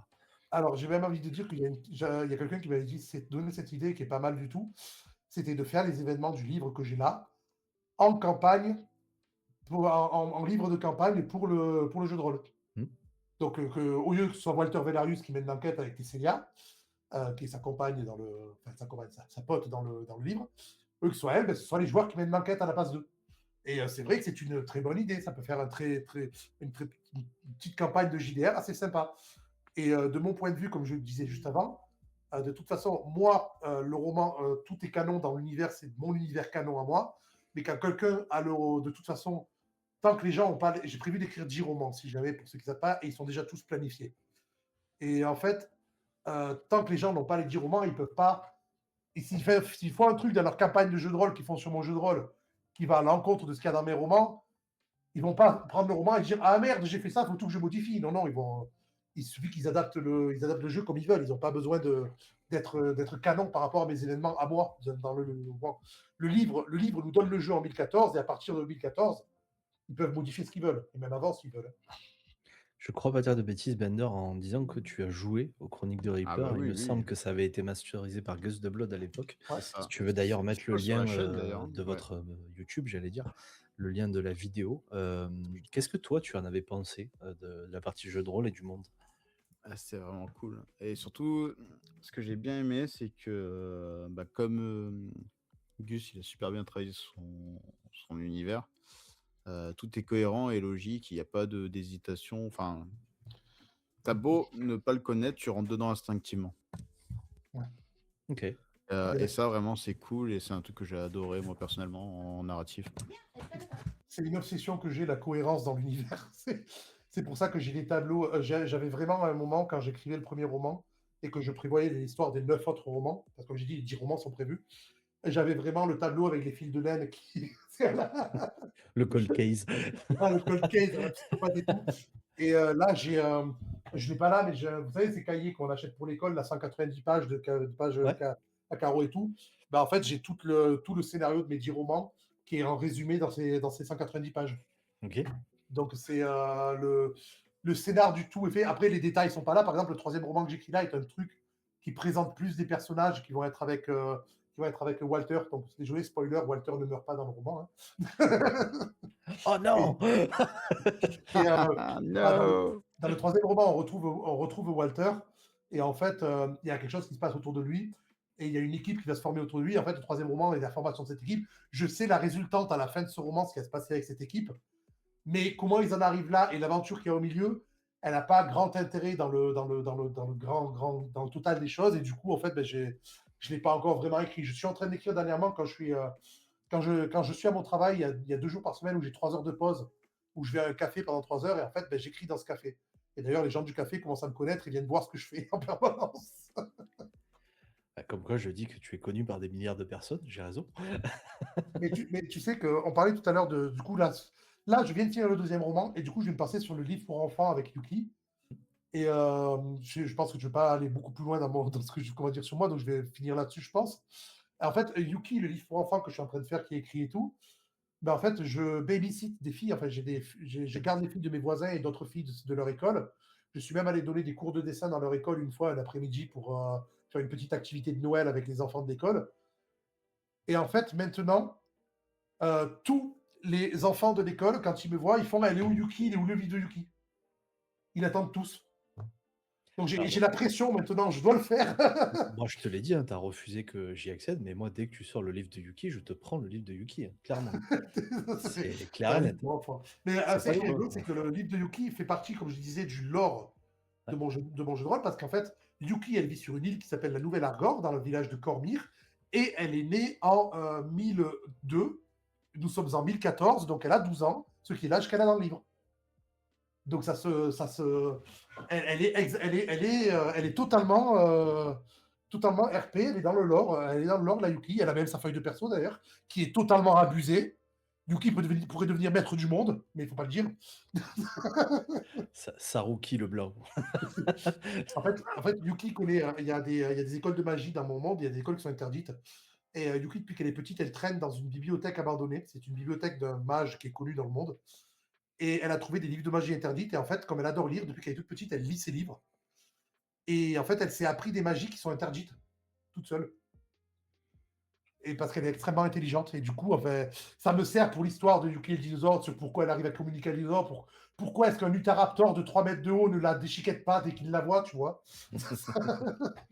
Ça sert à ce lore-là et ça sert à faire une histoire mignonne pour enfants. Mais en fait, si on regarde au plus profond de la chose, ce qu'elle sait faire s'apparenterait à ce que sait faire. Ben, c'est simple. Tu as vu l'assassin de l'ombre dans le livre, le mec de l'ombre au début, là, qui vont payer et tout. C'est le début de mon livre, c'est le 4e chapitre, un truc du genre. Mais ce mec-là, qui se fait surnommer le maître de l'ombre, est moins doué dans la magie de l'ombre que Yuki. D'accord. Effectivement, c'est un peu une warrior Yuki. C'est un peu une warrior, mais elle est là pour les enfants, donc c'est pas grave si elle est un peu, si elle est un peu Deus Ex Machina, quoi. C'est pas très grave. Allez, on va condenser ces dernières minutes très rapidement. Ton Actu Live et Twitch, je sais que tu fais une émission en commun avec Panda. Alors oui, c'est une émission on a eu beaucoup de mal parce que dernièrement, il se passait des choses dans la vie de Panda et dans ma vie à moi en général qui font qu'en fait, on n'a plus le temps de la préparer vraiment bien comme l'émission de ce soir, comme que vous êtes en train de faire. Du coup, maintenant, on la fait plus en mode chill où on parle des activités de la semaine. Hier, on a regardé des enluminures médiévales au hasard sur Internet dans l'émission. Donc, c'est plus un podcast chill maintenant qu'on fait tous les jeudis soirs de 20h45 à 22h10, 22h15, ça dépend des jours. Et sinon, ça, je stream sur Twitch dès que je joue aux jeux vidéo. Dès que je lance un jeu sur mon PC, je le lance sur Twitch. Et ce que je vais sûrement faire ce soir d'ailleurs. Mais bon, vous serez en live ici, donc ce que je vais sûrement faire ce soir. Mais le truc, c'est que dernièrement, comme je travaille sur mes romans et tout, ben, j'ai pas de planning et du coup, je ne Twitch plus. Enfin, je ne lançais plus de Twitch de live du tout parce que ben, je ne jouais plus, je ne faisais que bosser sur mon livre ces derniers temps. Et à côté de ça aussi, c'est un truc qui va beaucoup moins intéresser les gens ici, mais je fais du commentaire sportif sur des courses automobiles, donc en sim racing, sur une chaîne anglophone, donc vous vous en foutez tous, je pense. Pas du tout. Il y a sûrement des gens qui sont passionnés de sim racing et qui reverront l'émission plus tard et qui voudront même le nom de la chaîne si tu l'as. C'est TSR Stream, je vais te le marquer dans le. Parfait. Sache TSR Streams. Alors pour l'instant, on n'a pas de championnat en cours, mais en fait, je fais du commentaire sim racing chez eux parce qu'il faut savoir que j'aime le jeu de rôle et tout, mais à la base, en fait, j'ai grandi dans la famille de quelqu'un qui était d'abord pilote de moto, puis gérant d'une écurie de course de moto. Et je suis tombé, j'ai appris à conduire sur le circuit Paul Ricard, par exemple. Donc, Rien que ça. et entre deux, dans certaines années de ma vie, je sais même si c'était 2008-2012, je faisais du circuit tous les X temps. Maintenant, je le fais sur ordinateur parce que c'est beaucoup moins cher d'ailleurs. J'ai mon volant qui est juste là. Parfait. On enchaîne sur l'actu de Bender, l'actu de Dice Playhouse. Ça va être beaucoup plus court. Non, oui, Dice Players, pour l'instant, bon, on est toujours en off, mais on revient bientôt et j'ai reçu des jeux là dernièrement. Donc, à mon avis, il y a des choses qui vont venir bientôt. Mais sinon, vous pouvez me retrouver notamment en PJ chez vous. Je crois qu'on n'est pas ce week-end, pas le week-end d'après non plus, mais le week-end dans 2 semaines, du coup, pour les chroniques oubliées. Ouais, je vais en parler juste après. Voilà. Et sinon, vous me retrouvez en live chez tout le monde, comme disait le chat tout à l'heure.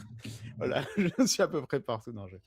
Non, à l'école chat, on participe à une campagne de Fallout sur la Cour des Miracles. On a déjà 2 épisodes et c'est vraiment cool, on s'éclate. On s'éclate à casser le scénario avec l'école chat, et ça, c'est le plaisir. Alors, Et n'hésitez pas à mettre le lien d'ailleurs du Twitch ouais, de la Cour des Miracles. ouais. Peut-être qu'on peut très mettre bon en maître du lien. jeu, un très très bon joueur, Ouais. qui de tête avait joué Reaper, c'est ça? Dans la campagne qu'on avait fait sur C'est ça, c'était Metal notre Adventure. Némésis Tout à sur fait. Metal Adventure. La Némésis Reed. de l'équipe, Reed, pas Reaper. C'est ça, ouais. On était pas loin. Et voilà, en MJ, Kevin est vraiment incroyable, donc ça vaut le coup de venir voir si jamais le cas vous en dit. Et sinon, en écriture et réalisation, en ce moment, là, du coup, vous allez me voir si vous suivez la chaîne de Lima. Je suis à la masterisation sur le projet de Project Zomboid de RP de Cécile. Et j'ai un chien dans la gorge.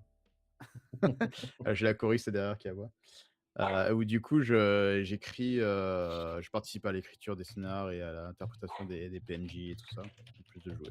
Donc voilà, Ok. si vous êtes intéressé par le RP, peu importe le niveau de jeu, hein, on est beaucoup de rôlistes et de gens à l'écoute des autres. N'hésitez pas à rejoindre. Je crois qu'il y a, Je me il y a ferai pas un une joie. lien ou un Patreon ou quelque chose pour accéder à la. Alors ouais, c'est ça. Alors la première truc, c'est de rejoindre le serveur de Cécile. Ça, je peux Ouais. vous donner l'invite.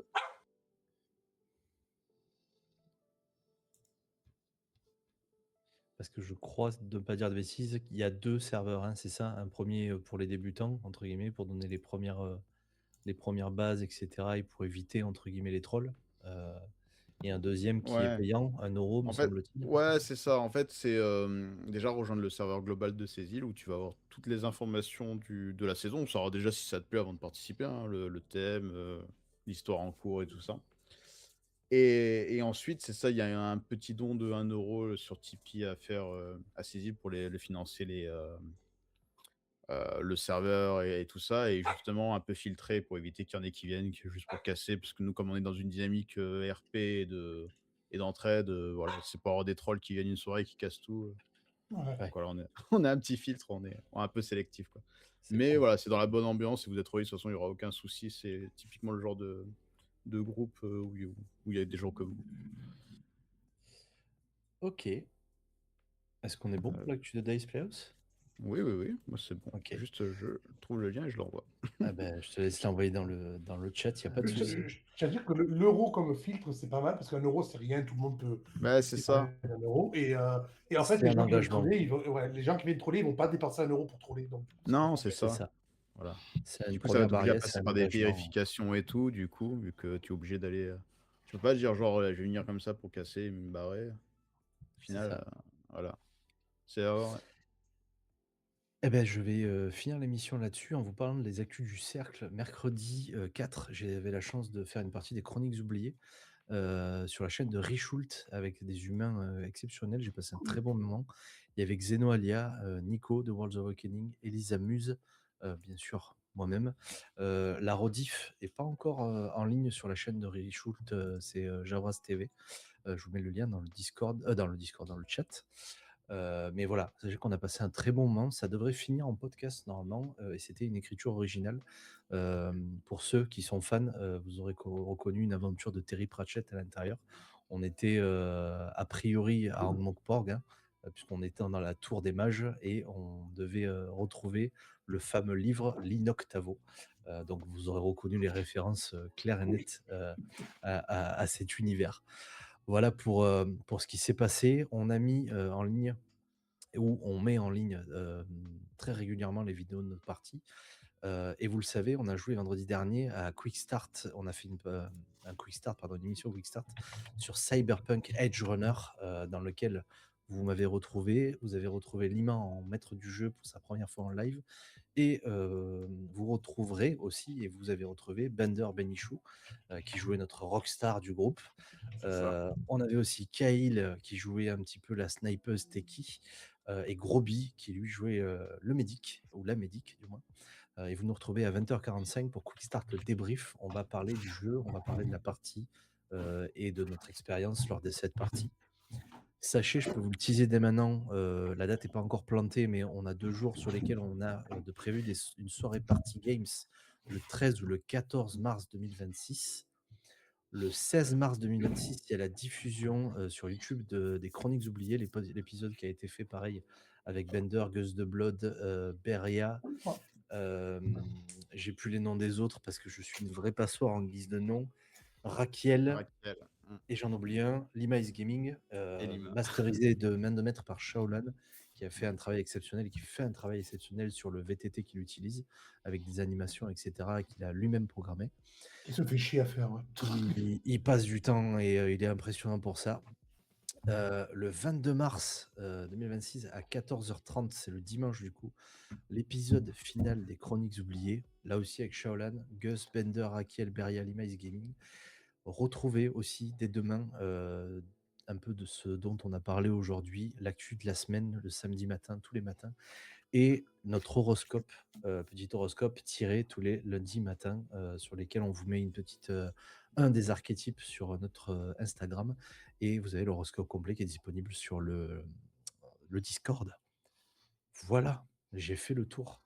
D'ailleurs, on parlait de Pratchett depuis tout à l'heure. Je me suis rappelé que ce qui tenait Yuki derrière moi, c'était Terry Pratchett.